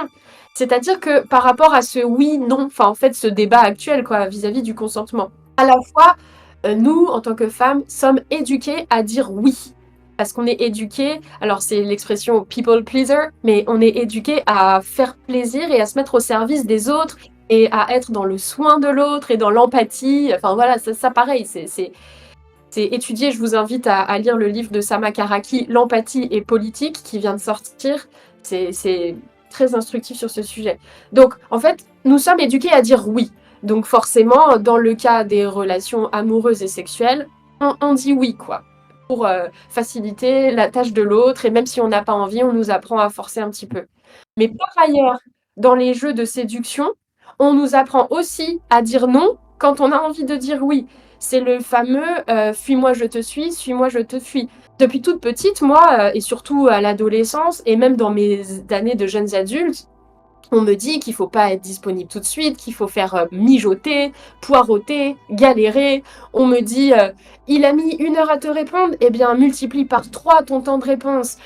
Tu as mis 1 semaine à le voir, eh bien la prochaine fois, faut mettre 2 semaines. Enfin, en fait, on est dans des calculs comme ça, de en fait se refuser à l'autre pour être désirable. Donc dire non, alors que moi, mon envie première, la plupart du temps, si un homme me plaisait en soirée, c'est de lui écrire tout basiquement: tu m'as plu, revoyons-nous, prenons un café. Mais culturellement, on nous apprend à ne plus faire ça. Et a fortiori aujourd'hui, dans les applis et ce marché du dating concurrentiel. Et en gros, bah voilà, il faut ne pas être disponible pour être désirable. Donc en fait, ce sont des injonctions contradictoires qui fonctionnent à plein. Bah, en effet, rendre l'affaire super compliquée. Pourquoi aussi? Parce que ça fait appel à une intelligence émotionnelle, une intelligence de l'autre, normalement, si tu es attentif à la personne que tu as en face de toi, ça ne se limite pas qu'au langage. C'est-à-dire, on sait tous ce que c'est, même pour autre chose. Admettons, t'as faim, toi, t'as envie qu'on prenne des pop-corn. Si je te réponds en disant ouais, je te dis oui, mais je sais pas si t'es justement intelligent et sensible, je suis pas hyper emballée à l'idée de manger des pop-corn. Et ben en fait, dans les relations, c'est pareil. Donc ouais, c'est extrêmement complexe, mais c'est qu'en fait, cet argument qu'on entend énormément. Ouais, mais avec vous, les filles, vous êtes trop compliquées, on sait jamais ce que vous pensez vraiment. Pour moi, c'est une hypocrisie totale. C'est une hypocrisie totale. La plupart du temps, quand on écoute des récits de victimes, dans ce qui est décrit, on se rend bien compte que si la personne en face, elle était attentive, les choses ne se seraient pas passées de cette façon-là. Et donc, pardon, tu parlais de manipulation. Je sais pas, c'est vaste en fait. J'ai pas un exemple qui me vient. Je pense à cet exemple fou que tu donnes dans le livre du film N'oublie jamais de Nick Cassavetes Oui. avec Rachel McAdams et Ryan Gosling. Donc je suis allé tout de suite voir la scène sur YouTube après parce que oui, effectivement, effectivement. Peut-être que tu peux en parler un petit peu. Tu n'avais pas vu le film, toi? Non. Tu l'as regardé en entier quand même ou t'as juste regardé la scène? Juste la scène. Oh, il faut que je le regarde en entier? D'accord, très bien, ok. Oui, parce que tout problématique qu'il soit, c'est quand même une super belle histoire d'amour. Ok, très bien, c'est noté. Oui, dans N'oublie jamais, donc c'était quand même l'un des premiers films où on était tout en transe devant Ryan Gosling. Et il incarne un personnage qui tombe amoureux, qui est foudroyé par l'amour à une fête foraine en voyant Ali, qui est joué par Rachel McAdams. Et justement, la scène de leur rencontre, donc ce trope de la rencontre amoureuse, elle dit tout. C'est-à-dire qu'il la voit en train de faire des autotamponneuses. Elle est déjà en rencard avec un autre homme à la fête foraine. Il vient la suivre alors qu'elle est en chemin dans la fête foraine. Il se présente. Il lui dit: est-ce que tu veux sortir avec moi? Elle lui dit: non, je te connais pas, non, laisse-nous tranquille, je suis déjà avec quelqu'un. Et en fait, il lâche pas. Avec son rencard, elle monte dans une grande roue pour elle fait un tour de grande roue. La grande roue se lance. Ryan Gosling s'accroche à la nacelle. Et là, il lui dit: est-ce que tu veux sortir avec moi? Et elle dit non. Il lâche une main et il menace de se laisser tomber, donc de se suicider si elle accepte pas de sortir avec lui. Et après, quand elle finit elle flippe et par lui dire oui, je veux sortir avec toi, il dit non, mais j'ai pas envie que tu le fasses par pitié, dis-le vraiment. Et en fait, cette scène, elle est vraiment très très longue. Sauf que après, il obtient un rencard avec elle, et c'est Ryan Gosling et Rachel McAdams. Et le film, il est super romantique, je vous spoile pas. Et donc, en fait, très vite, on zappe que ça a commencé comme ça, on est emporté par l'histoire. Alors moi, autant te dire qu'à cette époque-là, j'avais 14 ans, je vivais ma première histoire d'amour, je m'identifiais à fond, je rêvais de vivre la même chose. Maintenant, l'exercice qui est quand même très simple, que j'invite tout le monde à faire à chaque fois que je parle de ce film, c'est imaginer une seconde que ce ne soit pas Ryan Gosling.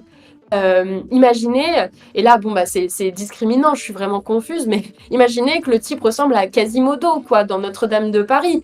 Est-ce que ça vous fait kiffer pareil la scène? Et même si c'est pas Quasimodo, imaginez que c'est votre voisin du dessus que vous trouvez affreux et inquiétant, etc. Non, en fait la scène elle est atroce. Et si en plus tu changes la colorimétrie et que tu mets une musique inquiétante, c'est un film d'horreur en fait. Ça peut être le début d'un film d'horreur. T'es dans Destination Finale à la fête foraine, quoi.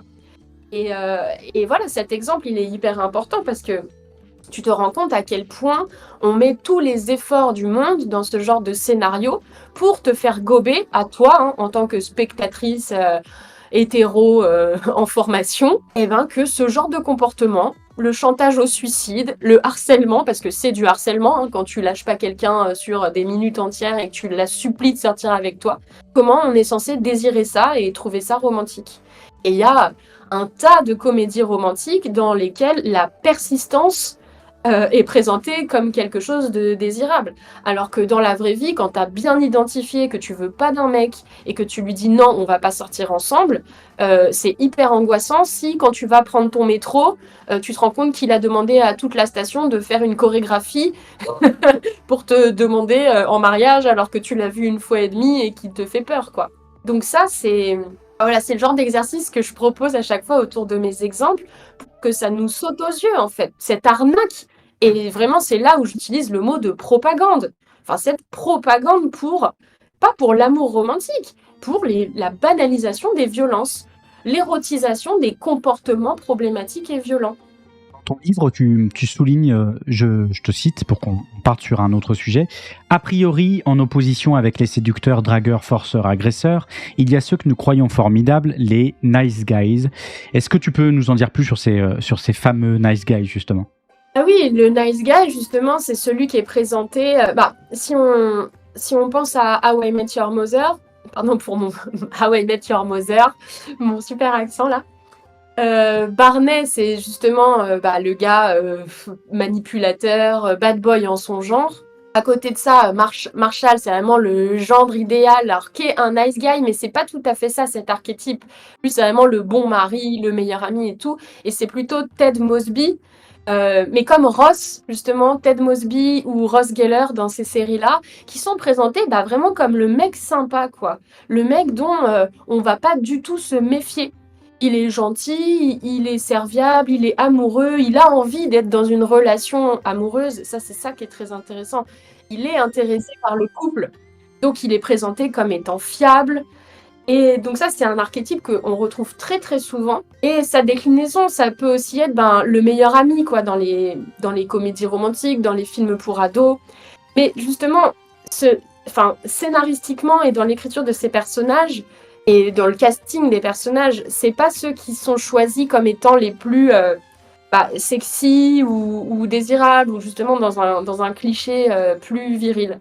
Moi, ce que j'explique dans le livre, c'est que justement, ces archétypes, ils sont tout aussi dangereux parce qu'ils ont des comportements qui sont pas OK et qui ne sont pas présentés comme étant malsains, parce que justement, provenant de personnages qui sont censés être sympas et pas problématiques, quoi.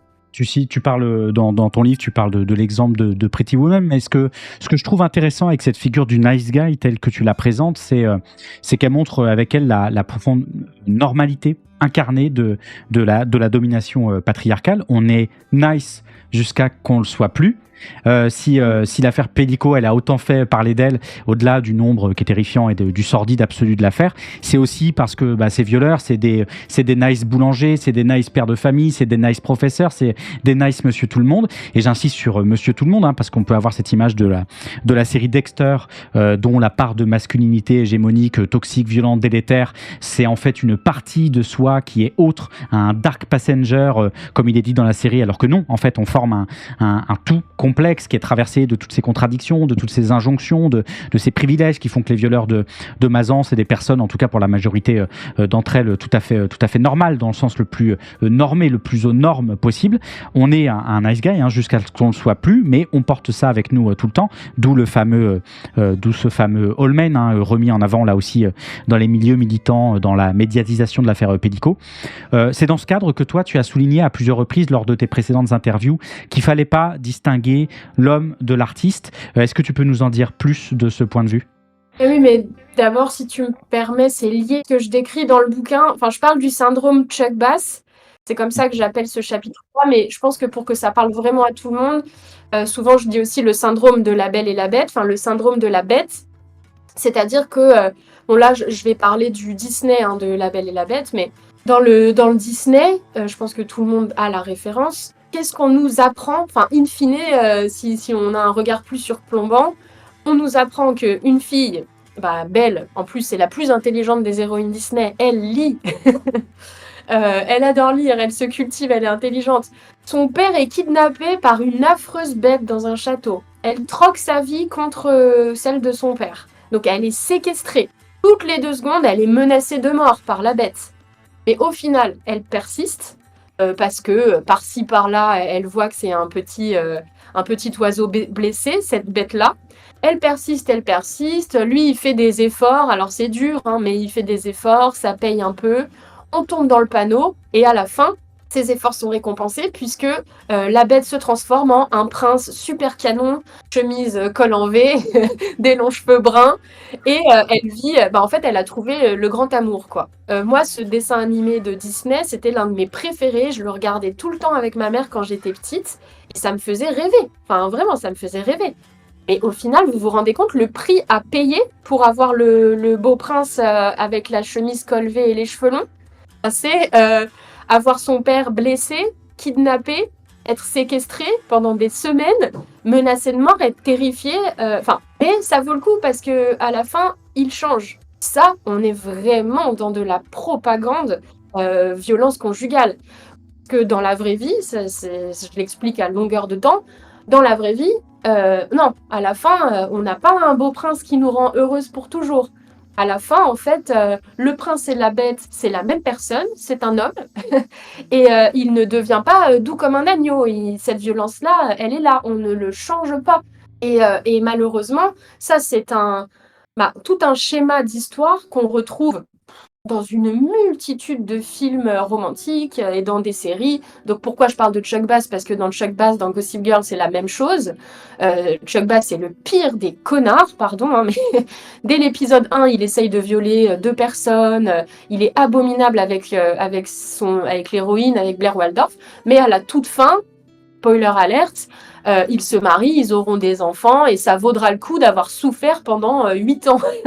Et donc ça, en fait, c'est pas du tout OK et ça m'a rendu dingue à titre personnel parce que moi-même, dans ma vie, j'ai eu ce syndrome de la sauveuse et en fait, c'est très très dur de se rendre compte que dans la vraie vie, on a beau sacrifier sa propre santé et son intégrité physique et mentale, on ne transforme pas l'autre. Il n'y a pas un prince qui se cache sous la surface. Et en plus, justement, cette rhétorique du j'étais pas vraiment moi-même, moi en vrai je suis un prince, mais de temps en temps je suis une bête. En fait, ça c'est très très insidieux et c'est quelque chose qu'on retrouve dans toutes les défenses des hommes violents. Et donc c'est pour ça que pour moi, cette partie-là de mon livre, elle résonne énormément avec l'actualité et donc ce que tu dis, ce qui se passe autour de l'affaire Pellico. Parce que c'est vraiment d'aller comprendre qu'il n'y a pas les bêtes d'un côté, les princes de l'autre, il y a partout des hommes capables du pire et du meilleur. Et je parlais de l'empathie tout à l'heure. Justement, cette semaine, j'ai interviewé Sama Karaki qui a écrit L'empathie est politique et qui, elle, explique que ces hommes-là ne sont pas dénués d'empathie. Simplement, à l'instant où ils agressent et violent, ils n'ont pas d'empathie pour les femmes en face d'eux et les victimes. Mais par ailleurs, ils peuvent être les hommes les plus empathiques du monde envers leur propre mère, leurs sœurs, leurs filles. Donc ça, je pense que c'est central à l'heure actuelle dans le débat et la prise de conscience autour des violences, c'est central. Et donc, ce biais, juste de prendre l'exemple de La Belle et la Bête, moi je le vois, c'est efficace en fait. D'aller expliquer comment on nous a mis cette graine dans la tête et d'écouter les victimes, surtout les victimes de violences conjugales, et en fait de se rendre compte que dans la vraie vie, quand tu es belle, belle avec un B majuscule, hein, le personnage, en fait, qu'est-ce qui se passe pour toi? Mais tu meurs à petit feu. Et malheureusement, dans des centaines de cas, tu meurs tout court. Ah, ça, c'est sûr que c'est pas romantique et c'est pas une petite musique Disney hein, qui est en fond de ta propre vie. Mais en tout cas, moi, c'est le cœur, ça, c'est le cœur de mon sujet. Et c'est vraiment ce qui me tient le plus à cœur, pardon pour la redite, dans Désirer la violence. D'accord. Ça fait plusieurs fois là que je t'entends dire, parler de propagande ou de mouvements, presque conscients d'insuffler telle ou telle idéologie dans les œuvres. Est-ce que tu peux en dire plus là-dessus? Est-ce que tu J'en discute souvent dans ma matinale avec des gens qui ont une image du soft power, parce que c'est le sujet de ma matinale, qui ont une image du soft power comme une institution soft power, le ministère du soft power avec quelqu'un qui va décider au sommet de la direction à donner au soft power d'un pays. Est-ce que tu serais plutôt là-dedans pour les œuvres culturelles avec une direction volontaire, ou est-ce qu'il n'y a pas juste, voilà, en fait, les œuvres s'inscrivent dans des contextes de production qui sont dans nos sociétés structurées de la même façon et qui du coup reproduisent des schémas qui les traverse. Mais oui, d'abord, c'est extrêmement difficile de trancher sur le sujet parce que c'est l'œuf ou la Bien poule, sûr. donc ça peut paraître infini. Maintenant, enfin, ce sont des vases communicants, mais c'est un cercle qui peut être vertueux ou vicieux, en fait. Ça, c'est au choix. En fait, on s'en fout un peu. Je trouve qu'on arrive à un moment. Tu sais, c'est qui a commencé? On s'en fout. En fait, est-ce que c'est le cinéma qui nous a inspiré des horreurs ou la réalité qui a inspiré les horreurs au cinéma? En fait, à un moment, moi, je m'en fous. Ce que je veux, c'est qu'on arrête de tuer les femmes, enfin, que tu vois, qu'on mette fin aux violences en fait faites aux femmes, aux enfants, aux minorités. Enfin, c'est ça moi qui m'intéresse. Maintenant, pourquoi je parle de propagande? Parce que oui, je l'affirme. Si on a autant de films, on parlait tout à l'heure des films des années 70, tu vois, par tous ces réalisateurs qui aujourd'hui sont dénoncés dans leurs agissements d'agresseurs, c'est qu'en fait, arranger leurs affaires à eux, justement, ça arrange les affaires du patriarcat de nous montrer ces films-là où les femmes sont super contentes d'être violées et agressées.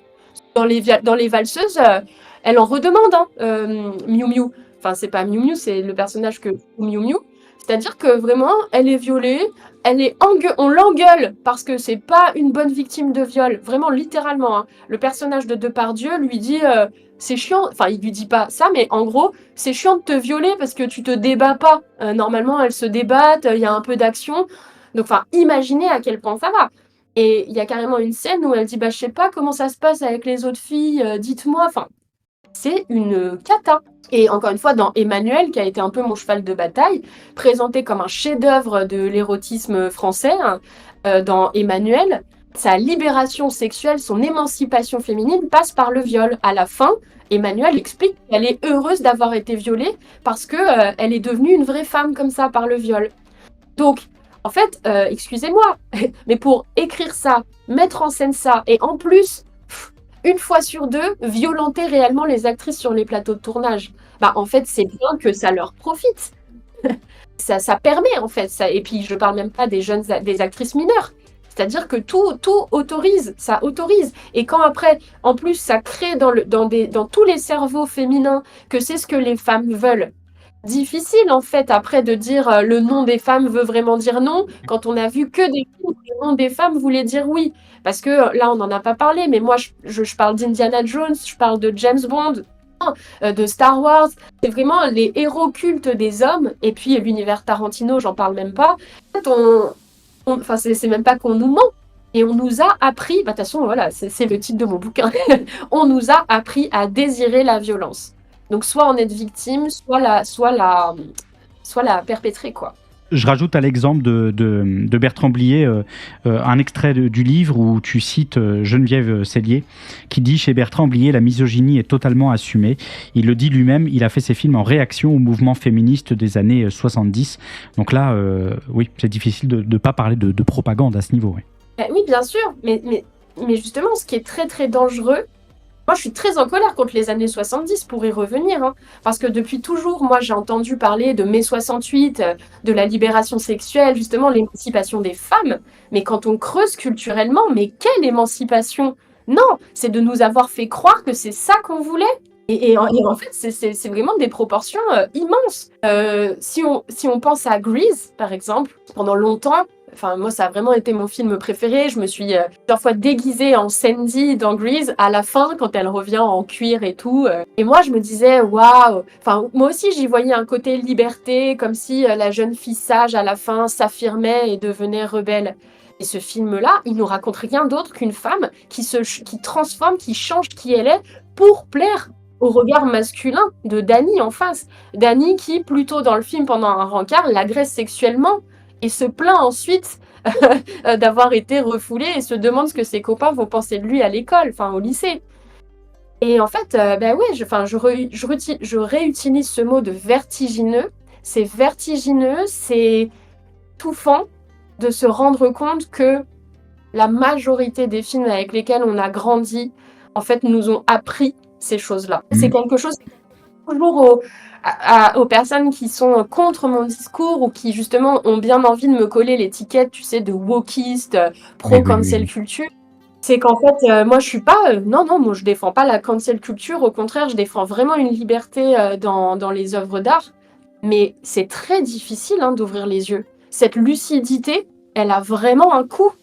C'est compliqué c'est compliqué en fait d'être écœuré et de se sentir trahi par tout ce qu'on a aimé plus tôt.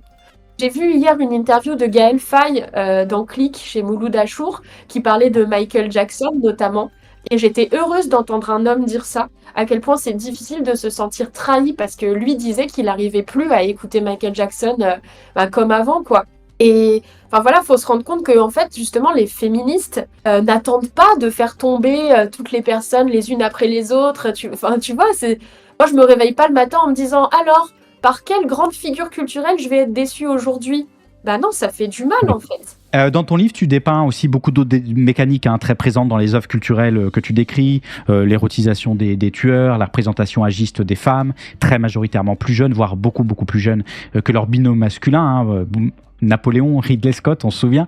Là, tu parles de la tendance à une répartition du temps de parole largement en faveur des hommes, tu parles de male gaze, tu parles de représentation de la vengeance, etc. Il y a chaque point mériterait une discussion d'une heure à minima.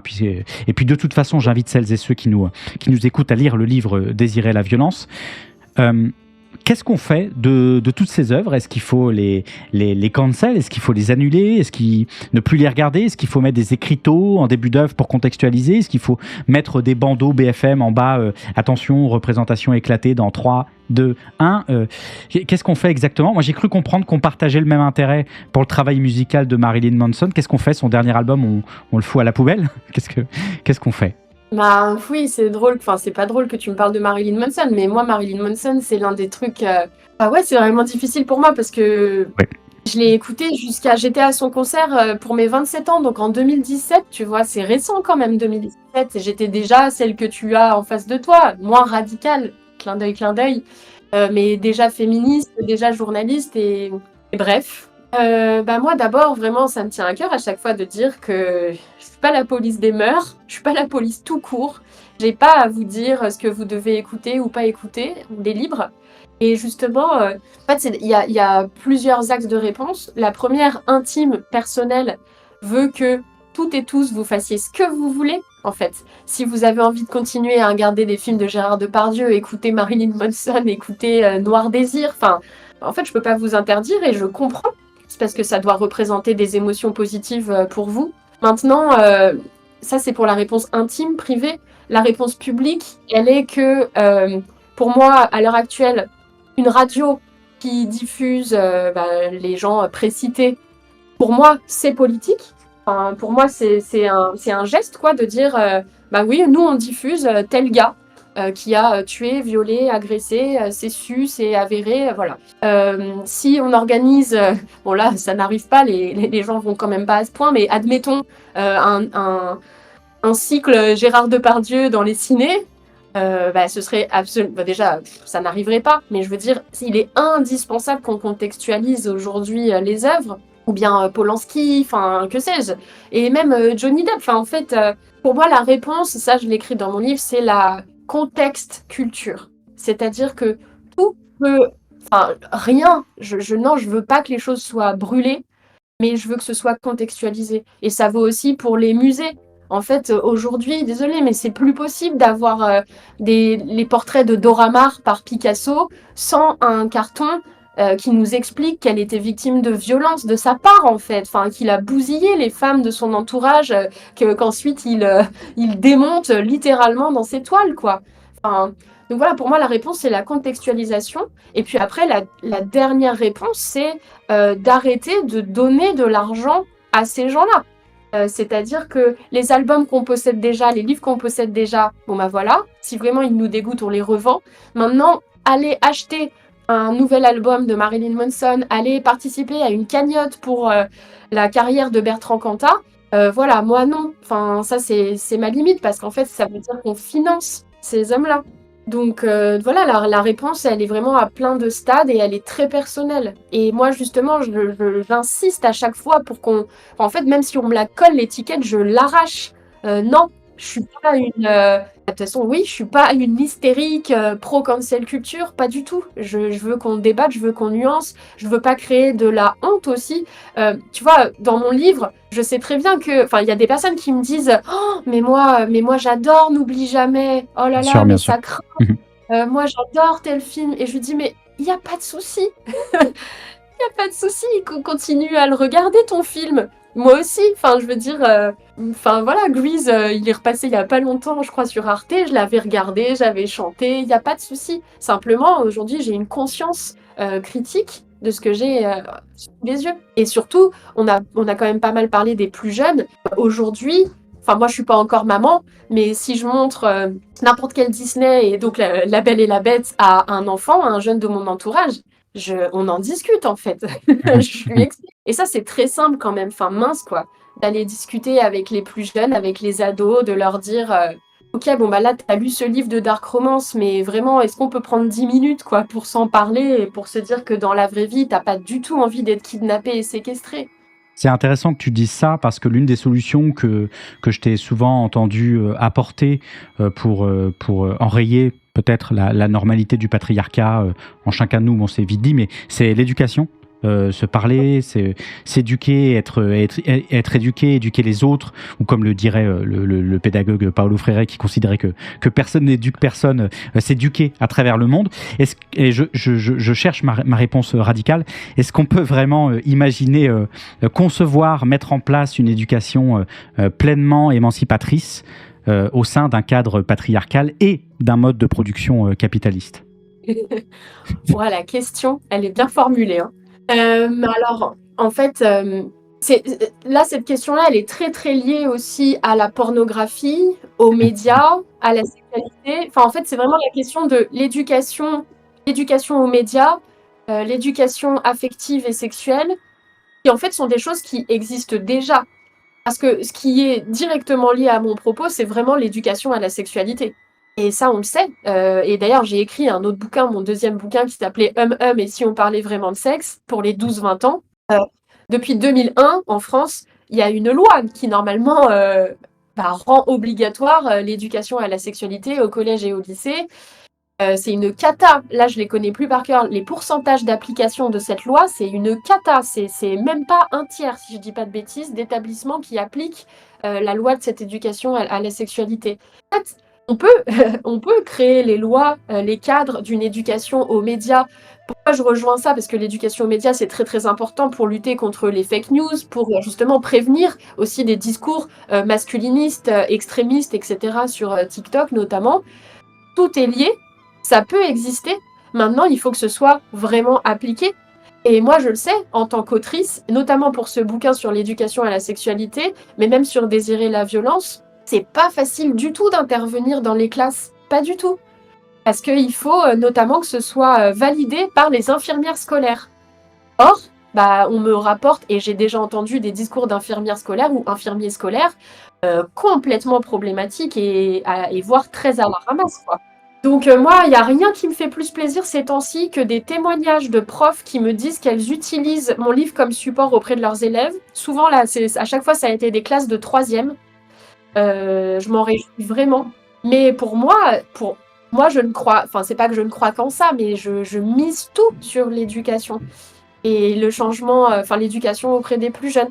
D'accord. Maintenant, comme tu l'as dit, hein, enfin, si le système qui dirige, enfin, si l'éducation nationale et le gouvernement, disons les termes, n'en a rien à foutre d'éduquer les générations à l'antisexisme, notamment, et à l'antiracisme, comment évoluer à grande échelle? Parce qu'on peut pas tout faire reposer sur les épaules des parents. On peut pas, en fait. Surtout qu'à l'adolescence, on est beaucoup en opposition à ses parents. Donc, si ta mère, elle te dit non, lis pas de dark romance, t'as qu'une envie, c'est de lire encore plus de dark romance. Donc, on est toutes et tous responsables. Quand on parle d'éducation, c'est pas forcément nos propres enfants, c'est vraiment chacun partout. Discuter, reprendre quelqu'un, même dans le métro, enfin, je sais pas, en fait, faire de la pédagogie au maximum. Mais c'est du travail, non rémunéré. Écoute, je pense qu'on a dit pas mal de choses. Il reste 7 minutes. Qu'est-ce que je pourrais te demander? Quelques petites questions rapides. On a fait à peu près les questions du chat qui sont tombées, qui étaient intéressantes. Si, une question, est-ce que toi qui parlais tout à l'heure de réseaux d'influence, on est tous et toutes aussi des influenceurs à différents niveaux, des influenceurs, des influenceuses. Il y a des petits groupes d'influenceurs, des petits influenceurs aussi. Est-ce que il faut qu'on devienne des casseurs ou des casseuses d'ambiance, tous et toutes, chacun de notre côté? Est-ce que c'est le projet?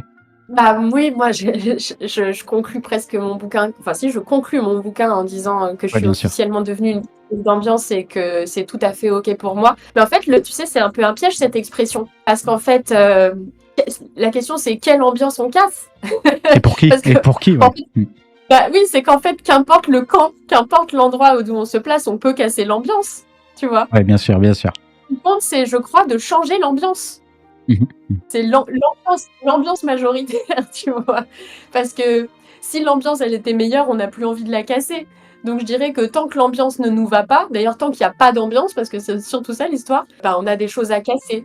Et espérons que l'ambiance sera plus respirable et qu'on n'aura plus besoin de casser l'ambiance. Là, avec ce livre, tu sors d'un essai assez lourd sur la question de la représentation des agressions, des relations amoureuses, des violences faites aux femmes. Est-ce qu'on doit t'attendre sur les prochaines années sur d'autres essais qui seraient dans la droite lignée de celui-ci pour aller plus loin sur ces questions? Ou est-ce que tu vas faire un pas de côté et pourquoi pas aller vers un roman, par exemple? Bah, le roman, c'est vraiment une envie qui bout en moi à fond, donc ça arrivera. Maintenant, bon là, je te cache pas que j'attends des retours. Il y a plusieurs projets qui sont dans les tuyaux, qui normalement seront quand même très très liés à ce livre. Un film, Désirer la violence? Ah, honnêtement, bon ça de toute façon c'est même pas spoilé, mais il est question, j'ai déjà évoqué plusieurs fois l'idée d'adapter quoi, Ah, en d'accord, format ok. plus documentaire, visuel, Mhm. etc. mon travail. Donc ça, souhaitons-le. Et puis sinon, oui, j'ai une autre idée là que j'ai présentée à mes éditrices bah, pour quelque chose voilà, qui s'inscrirait très bien dans la continuité, mais de différent. Mais je sais pas, j'attends, on va voir si on le fait ou pas. Toujours dans cette même radicalité. Tu veux vraiment que je dise que je suis radicale en fait. Non, non, ça Faudrait qu'on me se va très bien. Tu veux ton petit Co- extrait où je dis faut tout brûler, c'est ça? Non, je pense que ça ira très bien. Écoute, est-ce qu'il y a quelque chose dont tu aurais aimé parler en particulier, dont on pourrait parler précisément maintenant? Non, moi, ce que je peux dire d'utile, ben, d'abord, merci de m'avoir reçu et de m'avoir donné la parole sur ce temps long. C'est très appréciable pour moi. Et ensuite, si justement les personnes qui nous ont suivis sont intéressées, ne peuvent pas l'acheter en physique parce que pas en France, il est disponible en ligne et surtout la Fnac, même si je préfère qu'on privilégie les librairies, la Fnac m'a proposé d'en signer 20, d'en dédicacer 20 exemplaires, personnes justement qui veulent un exemplaire dédicacé mais qui ne peuvent pas venir en librairie. Donc si ça vous intéresse, sur le site de la Fnac, il y a 2 entrées de mon livre et il y en a un où c'est précisé dédicacé par l'auteur. Il y en a déjà quelques-uns qui sont vendus, mais il y en a encore, donc ça peut être chouette. Et sinon, il existe aussi en format numérique. Voilà, donc n'hésitez pas. Et puis vous pouvez me suivre sur Instagram à mon nom, Chloé Thibault. Je crois que c'est tout. Très bien, bah, je crois que je me suis fait avoir, hein, j'ai rien moi. Oui, oui, il me semblait bien. Ok. C'est tout récent. Écoute, si je passe, tu es où précisément, toi? Exactement à Tokyo. Ça fait un petit bout de chemin. Eh ben, Mais... si je passe à Tokyo, j'aimerais bien. J'aimerais beaucoup. En tout cas, merci beaucoup. Moi, je te remercie d'avoir répondu à mon invitation. C'est vraiment sympa d'être venu. Je précise, pour être tout à fait transparent pour celles et ceux qui nous écoutent, que cette discussion, moi, elle m'a demandé beaucoup de préparation. C'est des sujets avec lesquels je suis pas forcément à l'aise. C'est un euphémisme. Donc, si ça s'est vu, si j'ai raconté n'importe quoi, si j'ai mal tourné mes phrases ou autre, n'hésitez pas à me le dire dans le chat, dans les sections commentaires de la VOD, des podcasts, à apporter des contradictions, des corrections, ce que vous voulez. Et surtout, n'hésitez pas à écouter préférentiellement Chloé et à suivre son taf. C'est elle qui bosse sur ces questions depuis des années. En tout cas, moi, c'est un livre qui m'a surpris, qui m'a fait du bien aussi à sa lecture, qui remet les idées en place. Et je vous invite à vous donner le loisir de sa découverte. Désirer la violence, ce que la pop culture nous apprend à aimer, aux éditions Les Insolentes. Évidemment, tous les liens vers les réseaux de Chloé. Dis-moi, vas-y. Et je me permets juste de te dire, oui, écoute, voilà, c'est gratuit, c'est des compliments du vendredi.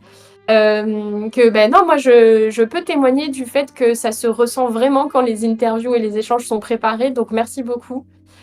Parce que confère ce qu'on s'est dit plus tôt, parfois ça se sent quand c'est pas assez préparé, C'est pas préparé. et quand on n'a pas lu attentivement, donc voilà, merci à toi pour ton travail. Le plaisir est pour moi. Évidemment, tous les liens vers les réseaux de Chloé, vers ses livres, et notamment Désirer la violence, sont en description de la VOD, en podcast audio et dans le chat maintenant. Foncez découvrir les gens, évidemment. Chloé, merci d'être venue. Je te souhaite un excellent week-end. Bon appétit aussi. Et merci pour ton travail qu'on continuera ici à mettre en valeur dans les émissions et sur les réseaux. Merci beaucoup. Ciao. Merci beaucoup. Les gens, c'est la fin de ce 8e numéro de Soft Power Rencontre. Je crois que j'ai dit le 8e la dernière fois aussi, mais là, c'est vraiment le 8e numéro. Si vous êtes arrivé en cours et que vous souhaitez rattraper le début de la discussion, vous pourrez retrouver celle-ci dans le courant du mois en format podcast un peu partout, sur Spotify, sur Apple Podcast, sur Deezer, sur Podcast Addict, etc. Mais aussi en VOD sur YouTube, sur la chaîne Soft Power. Vous en avez l'habitude. Tous les liens sont dans le chat ou dans la description des VOD et des podcasts. Et si ce format vous a plu, vous pouvez soutenir l'émission en faisant un don sur ma page Patreon, dont le lien est également en description, en vous abonnant à la chaîne Twitch, soit directement, soit par votre Amazon Prime. Beaucoup de possibilités. Vous pouvez aussi follow la chaîne, venir en live le vendredi, mettre des évaluations, bref, aider à faire grandir l'émission de toutes les façons possibles. Je vous remercie tous et toutes d'avoir été présents et présentes aujourd'hui pour ce 8e numéro de Soft Power Rencontre. Et on se retrouve en janvier pour de nouvelles discussions. Il y en a de très belles à venir. Faites-moi confiance, il y en a de très belles à venir. Ça va être vraiment cool. Janvier, février, normalement, ça va être bien. Vous pouvez me faire confiance. J'ai déjà hâte. En attendant, les gens, prenez soin de vous, regroupez-vous. Et puis, ciao.